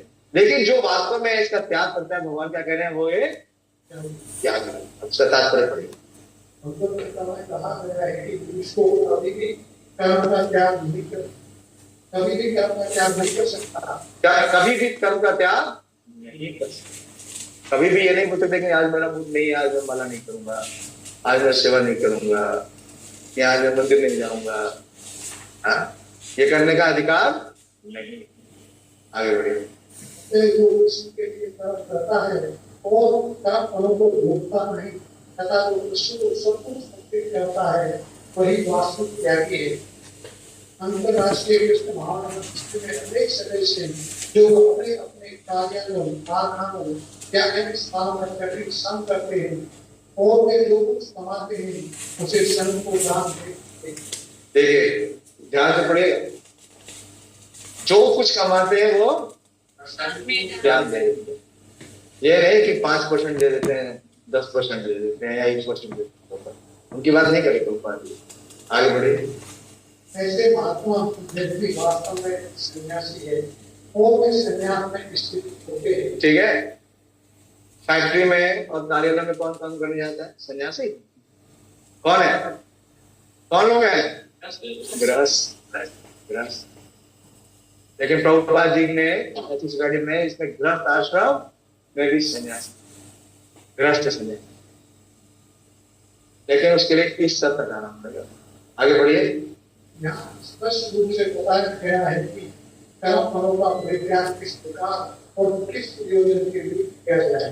ठीक है, तो इस प्रकार से भगवान जो योगी है, जो निष्काम कर्म है, उसकी विशेषता बता है, उसकी जो महत्व है उसको भगवान इन दोनों श्लोक में कर रहे हैं। और अब आगे से अब थोड़ा स्पीड बढ़ाऊंगा, बस टाइम आधी घंटा भी नहीं बचा, आधी घंटा ही बचा।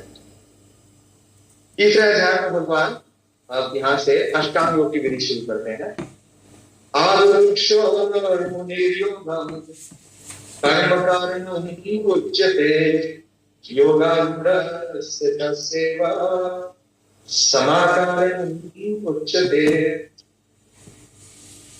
तो जो ये अष्टांग योग की विधि है, इसके दो लेवल्स। पहला भगवान क्या कहते हैं? आरुरुक्षोर्मुनीर्यो। तो जो प्रारंभिक अवस्था में है, जो बिगिनर है, उसको क्या स्टेज है? आरुरुक्षु। आरुरुक्षु। और वो क्या कहता है? कर्म कारणम उच्यते। उसके एलिवेशन का, उसकी एडवांसमेंट का या उसकी प्रगति का जो कारण क्या है? कर्म। कर्म कारणम उच्यते। और दूसरी स्टेज क्या है? योगारूढ़, जो क्या हो चुका है? आरूढ़ हो चुका है। किसमें? योग में। उसके लिए क्या है? समाचारण। वो इन कर्म तेरा क्या? देखिए इसका अनुवाद पढ़िए। मेरा निवेदन है, जिन्होंने नहीं पढ़ा जरूर पढ़िए। अभी मैंने बता दिया, जो नहीं पढ़ेंगे, नहीं पार्टिसिपेट करेंगे, वो गीता बुक में ही देंगे, फिर गीता उनके हाथ में प्रकाशित नहीं पढ़े।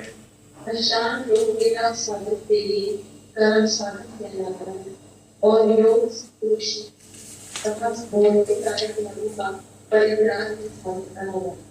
ठीक है, तो दो स्टेज हैं, योगारूढ़ और योगारूढ़। प्रभुपाद जी लिखते हैं बिगिनिंग, बीच में देखिए पहला पैराग्राफ, द लैडर, यहाँ सेकंड लाइन देखिए, the ladder begins from the lowest material conditions of the living entity and rises up to the perfect civilization in pure spiritual life। मिल गया? पढ़िए। और आपको अगर असली रस लेना है तो इंग्लिश से पढ़िए। प्रभुपाद ने कहा ओरिजिनल। अगर अंग्रेजी नहीं आती तो सीख जाइए उसको पढ़िए। चाइनीज सीखने के लिए तो नहीं बोल रहे ना, या रशियन सीखने के लिए तो नहीं बोल रहे। इंग्लिश कोई तो ये बोल नहीं सकता कि मुझे इंग्लिश बिल्कुल नहीं आती या मैं इंग्लिश पढ़ नहीं सकता। हमें अपने कंसेप्शन क्या करने पड़ेंगे? चेंज करने पड़ेंगे। तो ये कृष्ण भावना भावित का जो आनंद है उसका पूरा प्रभाव है। और अपने कंसेप्शन जितना दिख रहा है, अपना कंसेप्शन छोड़ा नहीं छोड़ा ना, भगवद गीता क्या असर है? कोई असर हुआ उससे? कोई असर नहीं, कोई असर नहीं हुआ। उसको 1 to 1 सुनाई लो।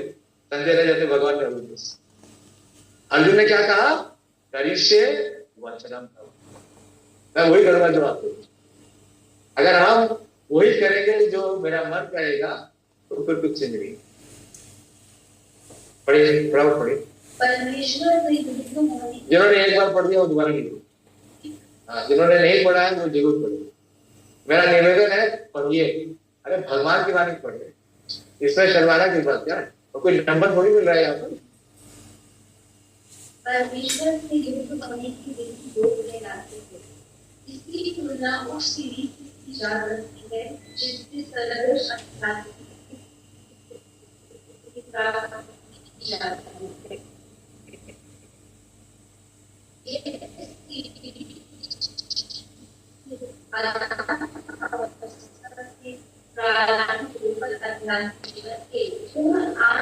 अधम अवस्था से लेकर के आगे बढ़े। विभिन्न चढ़ावों के अनुसार इस सीढ़ी के विभिन्न भाग निम्न नामों से जाने जाते हैं। लैडर है ना, सीढ़ी, सीढ़ी का पहला कदम कहाँ होता है? जमीन के पास, लेकिन आखिरी कदम कहाँ होता है? मंदिर के पास। ठीक है, आगे बढ़े। इनको कुल मिलाकर यह पूरी सीढ़ी योग कहलाती है और इसे 3 भागों में विभाजित किया जा सकता है: ज्ञान योग, ध्यान योग तथा भक्ति योग। सीढ़ी के प्रारंभिक भाग को रुरुक्षु योग, आरुरुक्षु।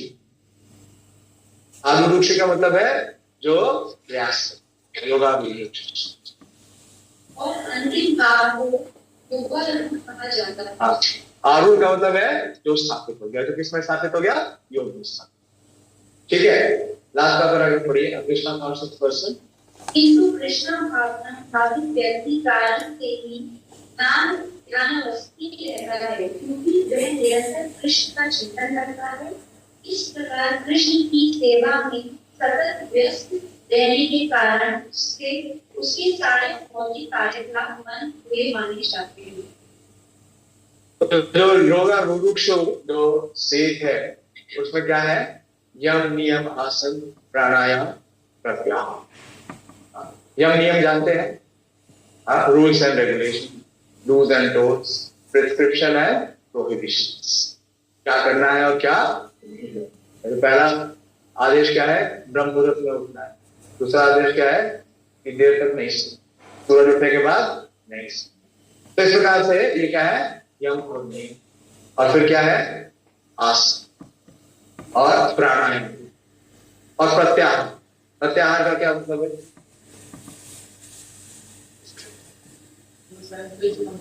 हाँ, बहुत अच्छी। इंद्रियों को इंद्रिय विषय से, इसके बारे में भगवान ने विवेचना की। कौन से अध्याय में? दूसरे अध्याय। स्थित प्रज्ञ प्रजापति यदा कामान सर्वान् पार्थान् मनोगतान् आत्मनि एव आत्मनः तुष्टा तस्य प्रज्ञा प्रतिष्ठिता। इस प्रकार से अब भगवान ने बता रहे हैं कि यदा हि इंद्रियार्थेषु न कर्मसु अनुसज्जते सर्व संकल्प संन्यासी रोगारूढ़स्तु दुच्यते। कोई पुरुष भौतिक इच्छाओं को त्याग करके इंद्रिय तृप्ति के लिए कार्य करता है और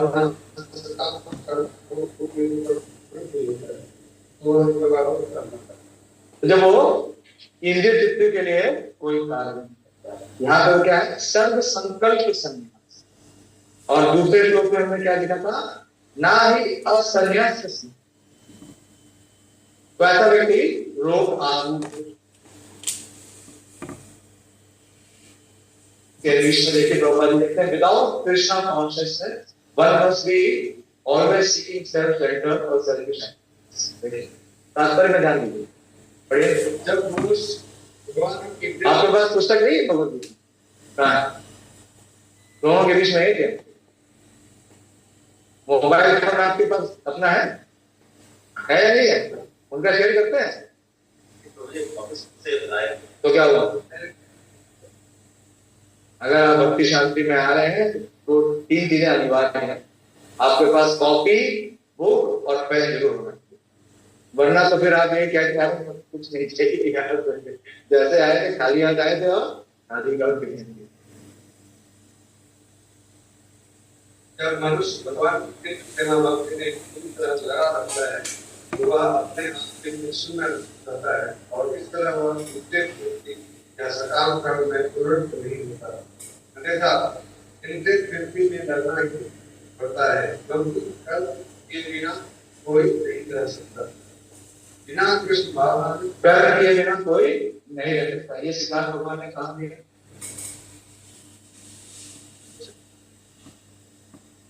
हाँ, 3rd चैप्टर में कौन सा श्लोक है?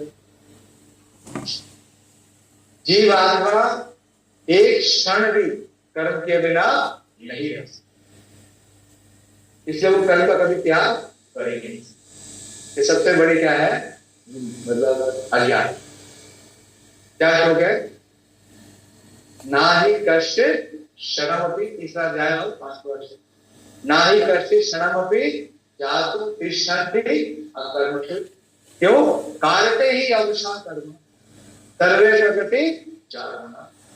भगवान ने अर्जुन को कहा कि तुम सोच रहे हो कि तुम क्षत्रिय का धर्म का निर्वाह करोगे, जाके भीख मांगोगे, लेकिन तुम ऐसा कर नहीं पाओगे। विवश होके तुम युद्ध में आओ, लेकिन तुम्हारी क्या हो जाएगी, ऐसा हो जाएगा। लोग लेते हैं ना, नए साल में बहुत सारे चेंजेस करने के लिए क्या कहते हैं, नया साल का रेजोल्यूशन। क्या होता है, रेजोल्यूशन है डिसोल्यूशन, सारे फेल हो जाते। कुछ चेंज होता है, कितने लोग हैं ना जो सिगरेट पीते हैं या मदिरा पान करते हैं या कुछ और बुरी आदतें हैं, वो बोलते हैं ना नए साल में नहीं, आगे से बंद, कुछ बंद होता है, कुछ बंद नहीं होता, क्योंकि हर चीज किससे विमर्श है, प्रकृति के गुण के अनुसार। प्रभाव ये कि बड़ा मुश्किल है इससे बचना, इंद्रिय तृप्ति से और फल की आसक्ति से। इसलिए क्या करना सीखना चाहिए, त्याग। त्याग, अगर आप त्याग नहीं करेंगे तो जो फल की आसक्ति है वो आपको इस शरीर में और आपके शरीर में पाप करेगी। बिना कुछ भावना में के मनुष्य सदैव पाप में तत्पर रहता है, किंतु कृष्ण भावना वाले व्यक्ति कृष्ण की प्रसन्नता के लिए ही सब कुछ करता है, अतः वह इंद्रिय तृप्ति से पूरी तरह विरत होता है। तो जितना आप कृष्ण भावना भावित होंगे या जितना आप कृष्ण भावना मृत में कार्य करेंगे, उतना ही आप इंद्रिय तृप्ति से क्या हो सकते हैं, वरना संभावना नहीं। 10% है तो कितना रिलीज मिलेगा, 10%। निर्णय आपका। टाइम हम कितना दे सकते हैं, हम मुझसे कहते हैं हमारे पास 5% है। मेरे टीचर बता रहे थे, वो एक व्यक्ति से मिले, बड़ा आदमी का 100 पॉइंट बड़ा, उससे पूछा कितना समय दे सकते हैं, बोला 30। कितना सेकंड दे सकते हैं, 30 सेकंड। उन्होंने कहा ठीक है, 30 सेकंड में 3 बार तुलसी जी की प्रदक्षिणा करना। यानी तानी चापा पानी ब्रह्म हत्याधिकारी का तानी तानी प्रदक्षिणी प्रदक्षिणा। बोला 3 बार प्रदक्षिणा करो और 3 बार जल लाते 30 सेकंड। तुलसी जी के पास है, धीरे धीरे कृष्ण तो लेकिन सरल, कर्म के बंधन से उतना ही मुक्त होंगे, भोग की वासना से उतना ही मुक्त होंगे, फल की आसक्ति से उतना ही मुक्त होंगे जितना कृष्ण भावना में इसे ऐसी अनुभूति प्राप्त नहीं है, इसे चाहिए भौतिक इच्छाओं से बचे रहने का वह बहुत प्रयास करे। इसलिए क्या करना पड़ेगा, अभ्यास। अभी हम उस अवस्था में है कि जैसा आपने बताया कि सारी इंद्रिय तृप्ति की इच्छाओं से मुक्त हो गए, नहीं, क्या लग रहा है, हो गए। इससे क्या करना पड़ेगा, प्रयास। तभी वह योग की सीढ़ी से ऊपर पहुंच सकता है। अब भगवान बता रहे हैं अब योग रूप की स्थिति कैसे प्राप्त होगी, उसमें सबसे विशेष बहुत ही विशेष योग है 5वां और 6वां। मैं 9वें श्लोक तक लेने का प्रयास करूंगा, क्योंकि जो पहले 4 जो श्लोक है जिसके बारे में हमने पढ़ा, उसमें भगवान पहले से लेकर 4थे श्लोक में भगवान पहले 2 श्लोकों में निष्काम कर्मियों की प्रशंसा कर रहे हैं, प्रशस्ति कर रहे हैं, और अष्टांग योग को इंट्रोड्यूस कर। और अष्टांग योग में 5 से 9 तक जो हम ये अध्ययन करेंगे आज, इसमें योगारूढ़ अवस्था को, आरूढ़ अवस्था। आरूढ़ अवस्था क्या है, हम यहां से बता रहे हैं 5वें श्लोक से। देखिए, उदारे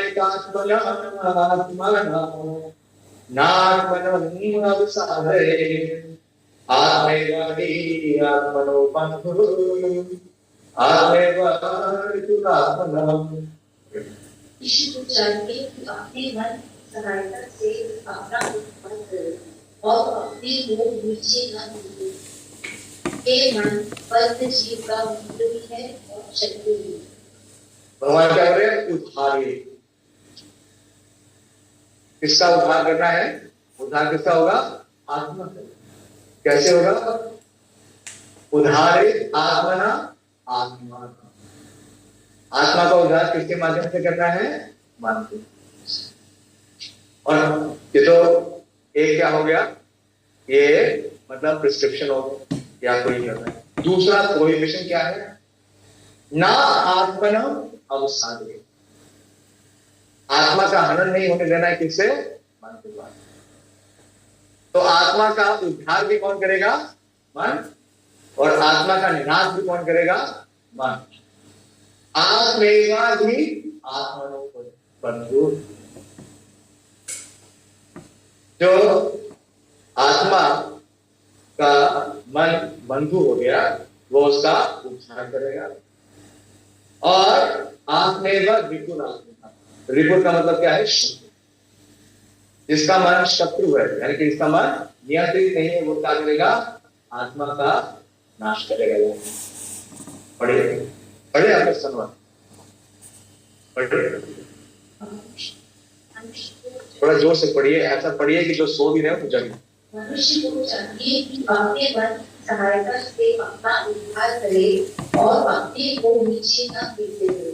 ये मन पद्मशील का मित्र भी है और शत्रु भी। तो यहाँ पे प्रभुपाद जी बोलते हैं कि आत्मा शब्द को मन के लिए, शरीर के लिए और आत्मा के लिए प्रयोग किया है, लेकिन डिपेंड करता है कि इस परिवेश की Since the mind is central point of yoga practice, भगवान ने सबसे पहले योग शब्द कहां पे कहा? योग शब्द कहां हुआ?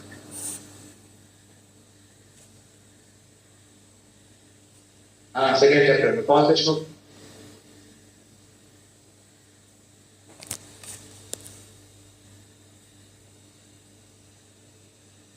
योगस्तु कुरु कर्माणि संगम त्यक्त्वा धनंजय। योग शब्द का इस्तेमाल किया भगवान ने कर्मण्य वादिका से लिखा। और देखिए उसके तात्पर्य के ऊपर क्या है, भगवान अर्जुन को बोलते हैं कि उसे योग में कार्य करना चाहिए। और ये योग क्या है? मिल गया दूसरा अध्याय और परिश्रम खुला ही नहीं। माइक दूसरा किसके पास? पढ़िए। अब आप बोल रहे हैं तब रहने दीजिए, तो हम आगे बढ़े। इतना स्लो रेस्पॉन्स है तो नहीं होती। तो यही since the mind is the central point of yoga practice, आत्मा refers here to the mind. पढ़िए। क्योंकि मन ही योग पद्धति का केंद्र बिंदु है, अतः इस प्रसंग में आत्मा का तात्पर्य मन हुआ है। योग पद्धति का उद्देश्य मन को रोकना तथा इंद्रिय विषयों के प्रति आसक्ति से उसे हटाना है। यहाँ पर इस बात पर बल दिया गया है कि मन को इस प्रकार प्रशिक्षित किया जाए कि वह वर्तशील को अज्ञान के दलदल से निकाल सके। इस जगत में मनुष्य मन तथा इंद्रियों के द्वारा प्रभावित हुआ है। वास्तव में शुद्ध आत्मा इस संसार में इसीलिए फंसा हुआ है क्योंकि मन मिथ्या अहंकार में डरकर प्रकृति के ऊपर प्रभुत्व जताना चाहता है। अतः मन को इस प्रकार प्रशिक्षित करना चाहिए कि वह प्रकृति की पलक झपक से आकृष्ट न हो और इस तरह पद्मशील की रक्षा की जा सके। मनुष्य को इंद्रिय विषयों में आकृष्ट होकर अपने को पतित नहीं करना चाहिए। जो जितना ही इंद्रिय विषयों के प्रति आकृष्ट होता है वह उतना ही इस संसार में फंसता जाता है। भगवान ने 5वें अध्याय में क्या संस्तुति की? 5वां अध्याय आपने पढ़ लिया ना? भगवान ने 5वें अध्याय के 22वें श्लोक में क्या बोला? ये भी संस्पर्श जब होगा दुख योने ही। देखिए ये संसार की संरचना किस प्रकार से हुई है कि कितना विभ्रम है। जिससे हम सोच रहे हैं सुख मिलेगा वो किसका कारण है?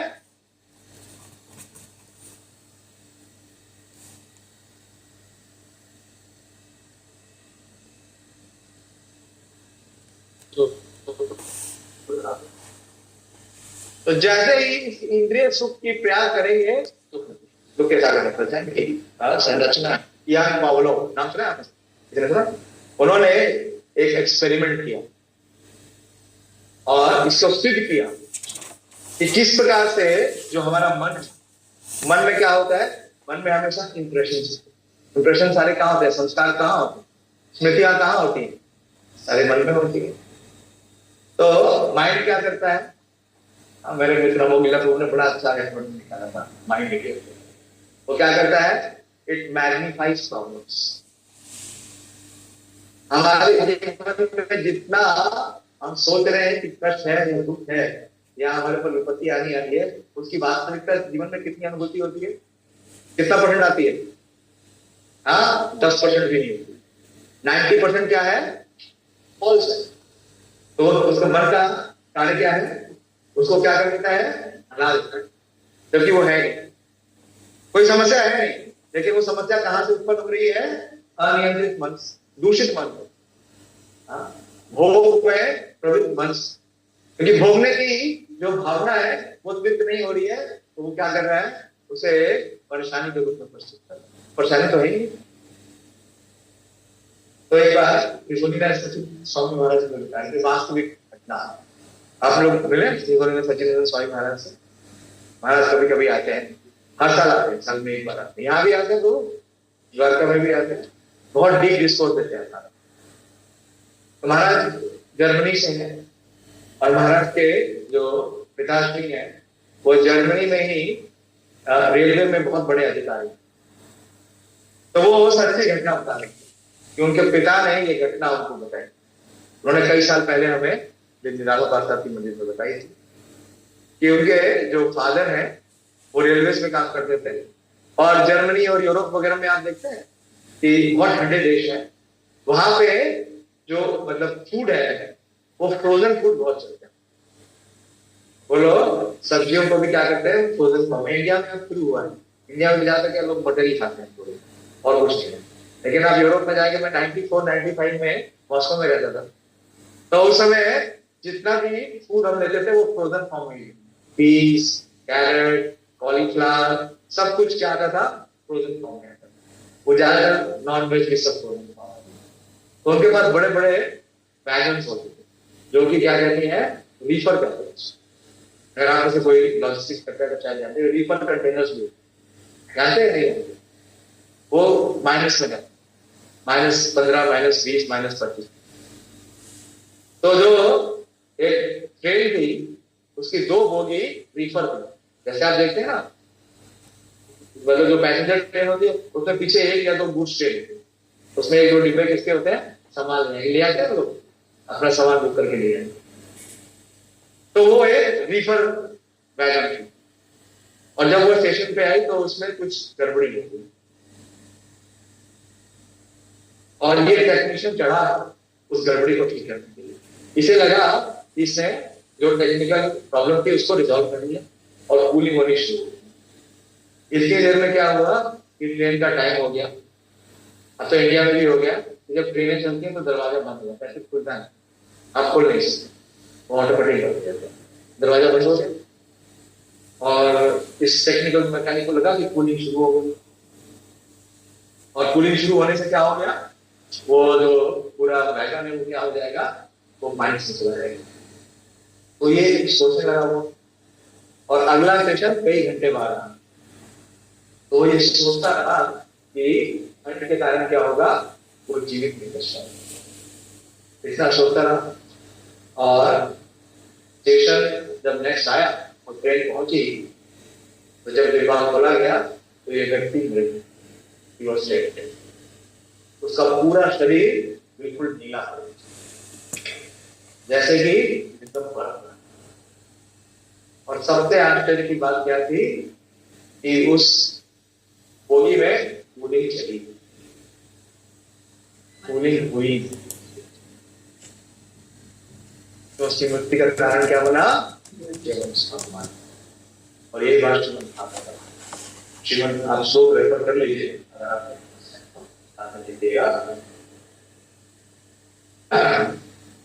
11वें स्कंद में अवधूत ब्राह्मण का बहुत लंबा विवरण आता है। अवधूत ब्राह्मण जो ये बतलाते हैं, वो कई अनुभूतियां होती, और उस अनुभूतियों के बाद वो बोलते हैं कि नानक जनों में सुख दुख हेतु ना देवात्मा ग्रह ग्रह मला परम कारण अवनति संसार चक्र परिवर्तन। तो क्या बोल रहे हैं? नानक जनों में सुख दुख हेतु, इस संसार के जितने जीवन के लोग हैं ना, वो मेरे दुख सुख के बोल रहे हैं तुम्हारे कारण मेरा ये समस्या आ गया, या मेरा सुख समाप्त हो गया या दुख प्राप्त हो गया, संबंधियों में, रिश्तेदारों में, या जो भी है, तो ये विषय को करना। तो ये व्यक्ति जिसने जीवन का विधान देखा, वो बोलते हैं कि जो लोग हैं, these people are not the cause of my happiness। फिर कौन हो सकता है?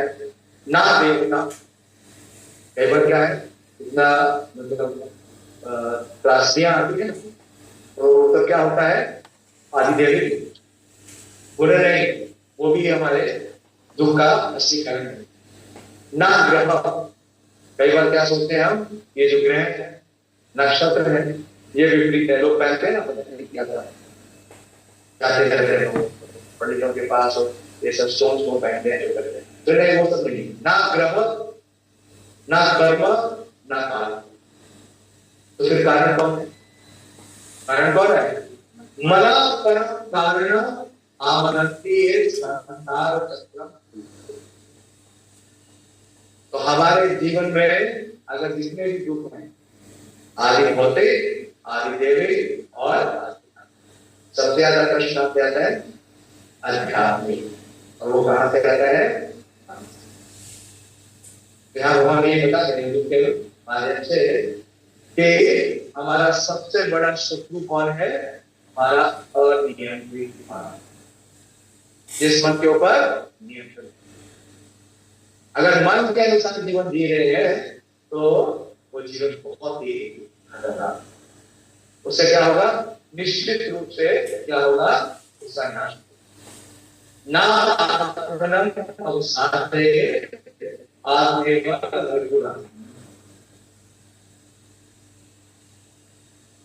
फिर भगवान आगे सरस हो गए थे।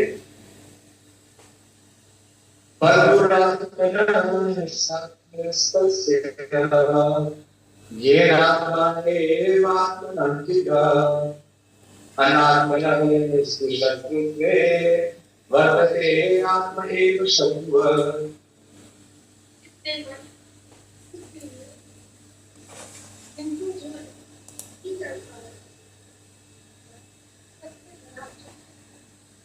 मन को जीत लिया का मतलब क्या है? मन आपके बुद्धि से नहीं। अभी हम किससे नियंत्रित होते हैं? हमारी बुद्धि किससे नियंत्रित होती है? तो भगवान यहाँ बता रहे हैं कि जिसने अपने मन को जीत लिया, उसका मन उसका श्रेष्ठ है, और जो ऐसा नहीं कर पाया, उसका मन उसका सबसे बड़ा शत्रु है। One who cannot control his mind lives always with his greatest enemy। प्रभु जी की तरफ से पढ़िए, सारी माता जी को पढ़ रही है, ये भी तात्पर्य भी नहीं पढ़ना चाहिए। योग के अभ्यास का प्रयोजन मन को वश में करना है, इसके बाद में लक्ष्य प्राप्त करने में वह निकल खड़ा रहे।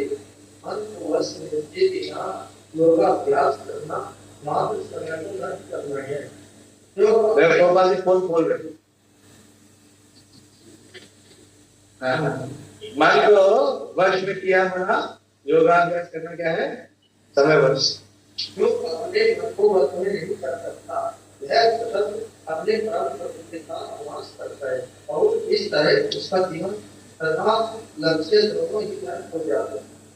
जीव की स्वाभाविक स्थिति यह है कि वह अपनी की आज्ञा का पालन करे।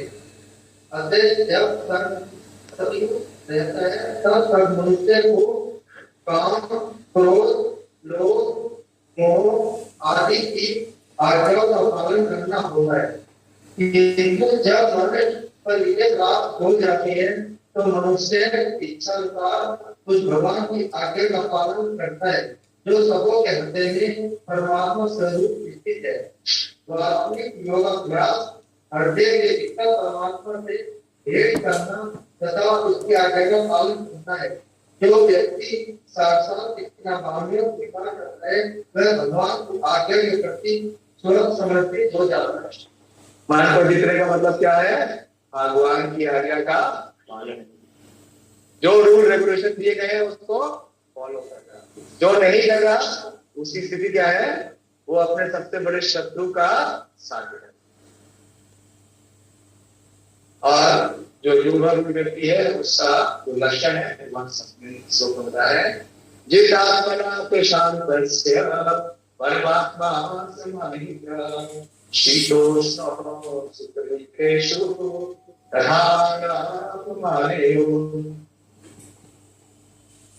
जिसने मन को जीता है व्यवहारिक ब्रह्मत्व को प्राप्त कर लिया, क्योंकि उसने शांति प्राप्त कर ली है। ऐसे पुरुष के लिए सुख दुख सहने करने का माना क्या है? जिस आत्मना का मतलब क्या है? मन। तो जिसने मन को जीत लिया परमात्मा शांत से, वो क्या है? सम्यक रूप से शांत और परमात्मा समाधि उसे परमात्मा की प्राप्ति करनी। और ऐसे व्यक्ति के लिए शीत और उष्ण और सुख और दुख और मान और अभिमान, शीत और उष्ण कहाँ फील होते हैं? किस लेवल पे? शरीर के लेवल पर सहन करना सरल है, उससे कठिन कौन सा लेवल है? मन। मन पे क्या है? सुख और मान और अपमान किस लेवल पे है? मान और अपमान किस लेवल पे होते हैं? अहंकार, अहंकार। तो मतलब क्या है? उसका जो पूरा सूक्ष्म शरीर है वो चेंज हो रहा है। देहांतरण कैसे होता है? जीव का देहांतरण कैसे होता है? एक शरीर से दूसरे जीव कैसे आता है? Subtle body. तो सटल बॉडी में क्या हो गया है? ट्रांसफॉर्म हो गया। सटल बॉडी क्या हो गई है? स्पिरिचुअलाइज हो गई। शीत और उष्ण, सुख और दुख और मान और अपमान तीनों से परे हो गया। इसका मतलब क्या है? सटल बॉडी क्या हो गई है? स्पिरिचुअलाइज हो गया, डिसॉल्व हो गया। तो व्यक्ति क्या करेगा? दोबारा जन्म में आएगा? नहीं आएगा। पता नहीं सुना? परमात्मा समान। वो अवस्था कैसे प्राप्त होगी? बहुत सुंदर ट्रांसफर किया है, लेकिन मैं पूरा नहीं कर सकता क्योंकि मेरा समय समाप्त हो गया। मुझे 2 श्लोक और लेने तो 5 मिनट में कंप्लीट करूंगा, आप लोग खुद पढ़िएगा। यहाँ पढ़िए, therefore as soon as one's mind is controlled to one of the yogas। देखिए ध्यान दीजिए तात्पर्य में, थोड़ा सा तात्पर्य है उसके बीच से बोलना। पढ़िए।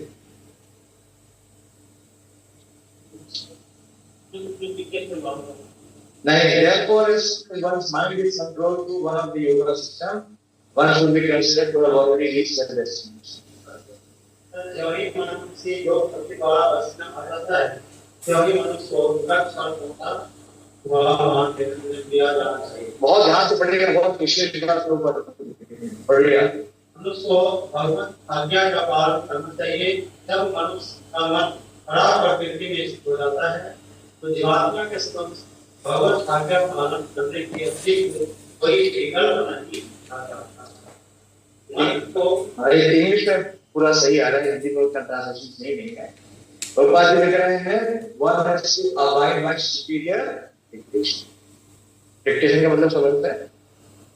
हाँ, आज्ञा का अनिवार्य पालन। ये अवस्था कैसे बनेगी? भगवान की या भगवान के प्रतिनिधि की आज्ञा का अनिवार्य रूप से पालन। विकल्प नहीं है, अभी सामने लिख दिया, उसके पास कोई विकल्प नहीं है। विकल्प का मतलब क्या है? उसकी ना कर।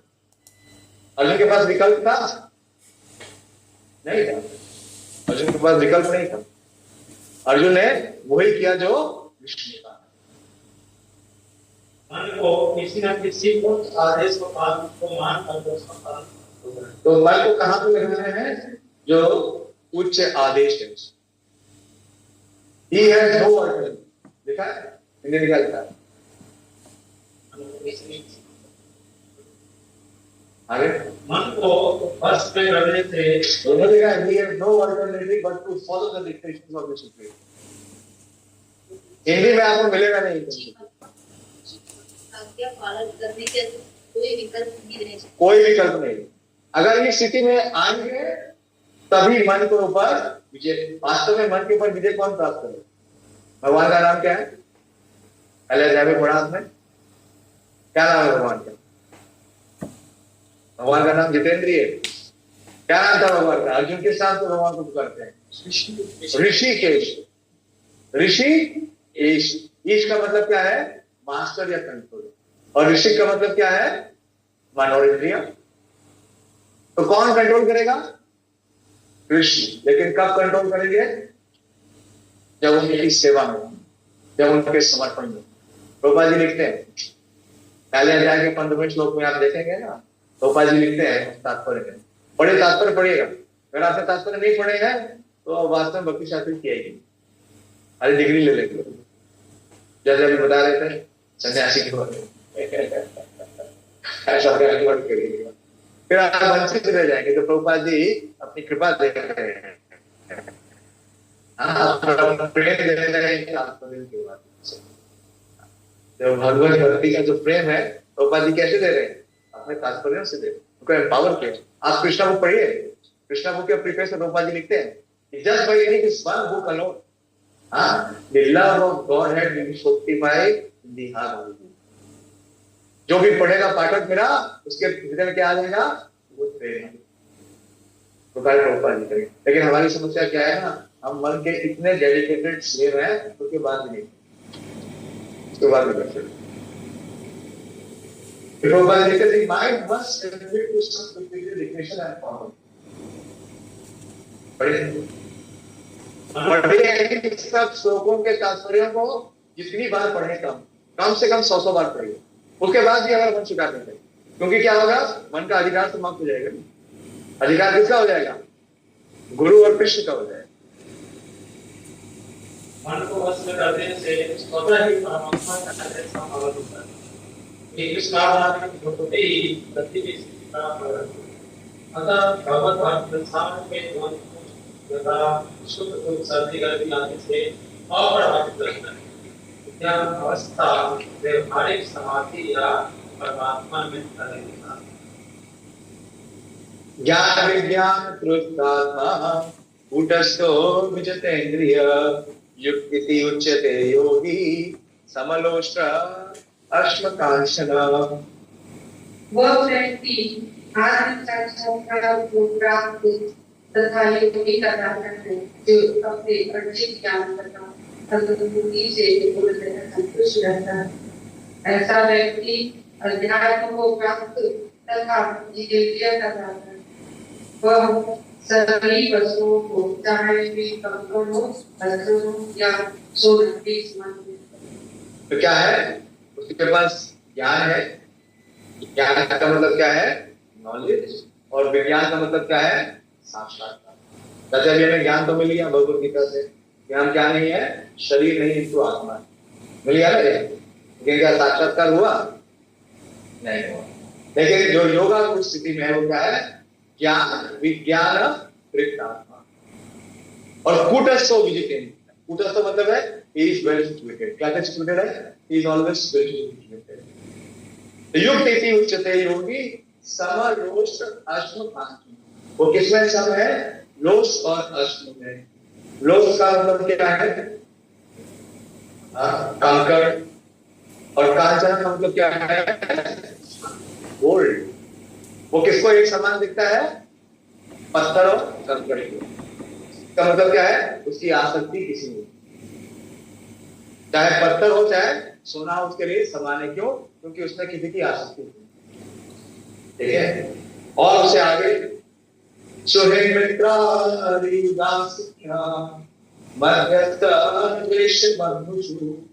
साधुषु अपि च पापेषु समबुद्धिर्विशिष्यते।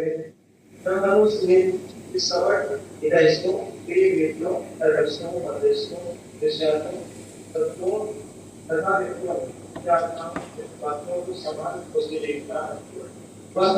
और क्या है विशिष्ट है। क्या विशिष्ट पोजीशन है कि वो जो सुहृद है या मित्र है, आप जानते हैं तीन लेवल। पहला क्या है मित्र। संसार में बहुत से लोगों से मित्रता होती है लेकिन ज्यादातर छूट जाती है। जब तक मतलब है तब तक मित्रता हुई। आप ट्रेन में बैठे मित्रता हुई, जर्नी समाप्त हो गई मित्रता समाप्त हो गई, कभी उसके बारे में स्मरण भी नहीं। लेकिन उससे आगे क्या है बंधु। बंधु का मतलब क्या है संबंध। आइए तो चाहे मित्र ना भी हो लेकिन संबंध। लेकिन उससे भी आगे क्या है सुहृद। सुहृद का मतलब क्या है जो सदा आपका शुभ चाहेगा।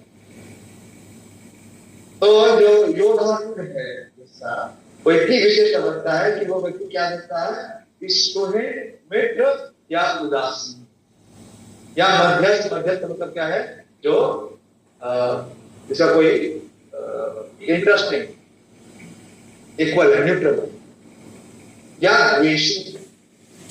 जो व्यक्ति द्वेष करता है उसको हम क्या रखते हैं दूर रखते हैं।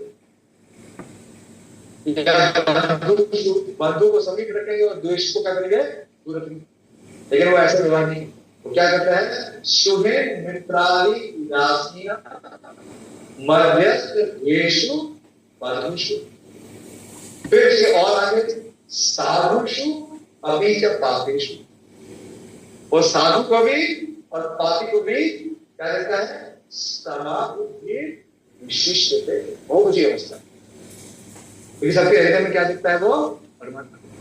सबका किसके साथ संबंध दिखता है नित्यानंद प्रभु ने जगाई को ये नहीं देखा कि उनके अंदर कितने त्रुटियां हैं। उन्होंने क्या देखा कि ये महाप्रभु कृपा के। तो ये बहुत ऊंची अवस्था समाधि विशिष्ट, बहुत विशेष। तो ये रोहन गुण अवस्था। ठीक है, कल से हम देखेंगे कि कैसे इसकी प्रैक्टिस की। भगवान इस अष्टांग योग की जो पद्धति है उसके बारे में 10 मिनट से बताना शुरू करेंगे। 10 मिनट में बताएंगे, 10 से 15 के बीच में बताएंगे कि जो ब्रह्म का साक्षात्कार होता है वो कैसे होता है। फिर 16 से 23 तक परमात्मा और 24 से 32 तक। ठीक है, कल एकादशी भी है तो कल आपको ज्यादा वाला करने टाइमिंग क्या है सेम ही है 7 o'clock शार्प आ जाइए ताकि हम इसका कर लेंगे। मुझे 30 सेकंड में इसको कंप्लीट करना है। कैसा लग रहा है?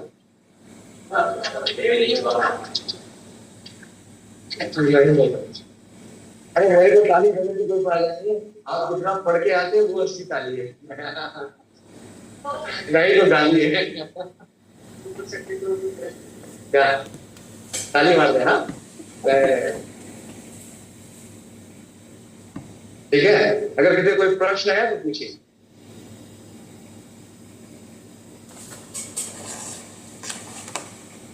कोई प्रश्न नहीं है? ठीक है, तो सेशन समाप्त करते हैं। हरे कृष्णा कृष्णा कृष्णा हरे हरे, हरे राम राम हरे हरे।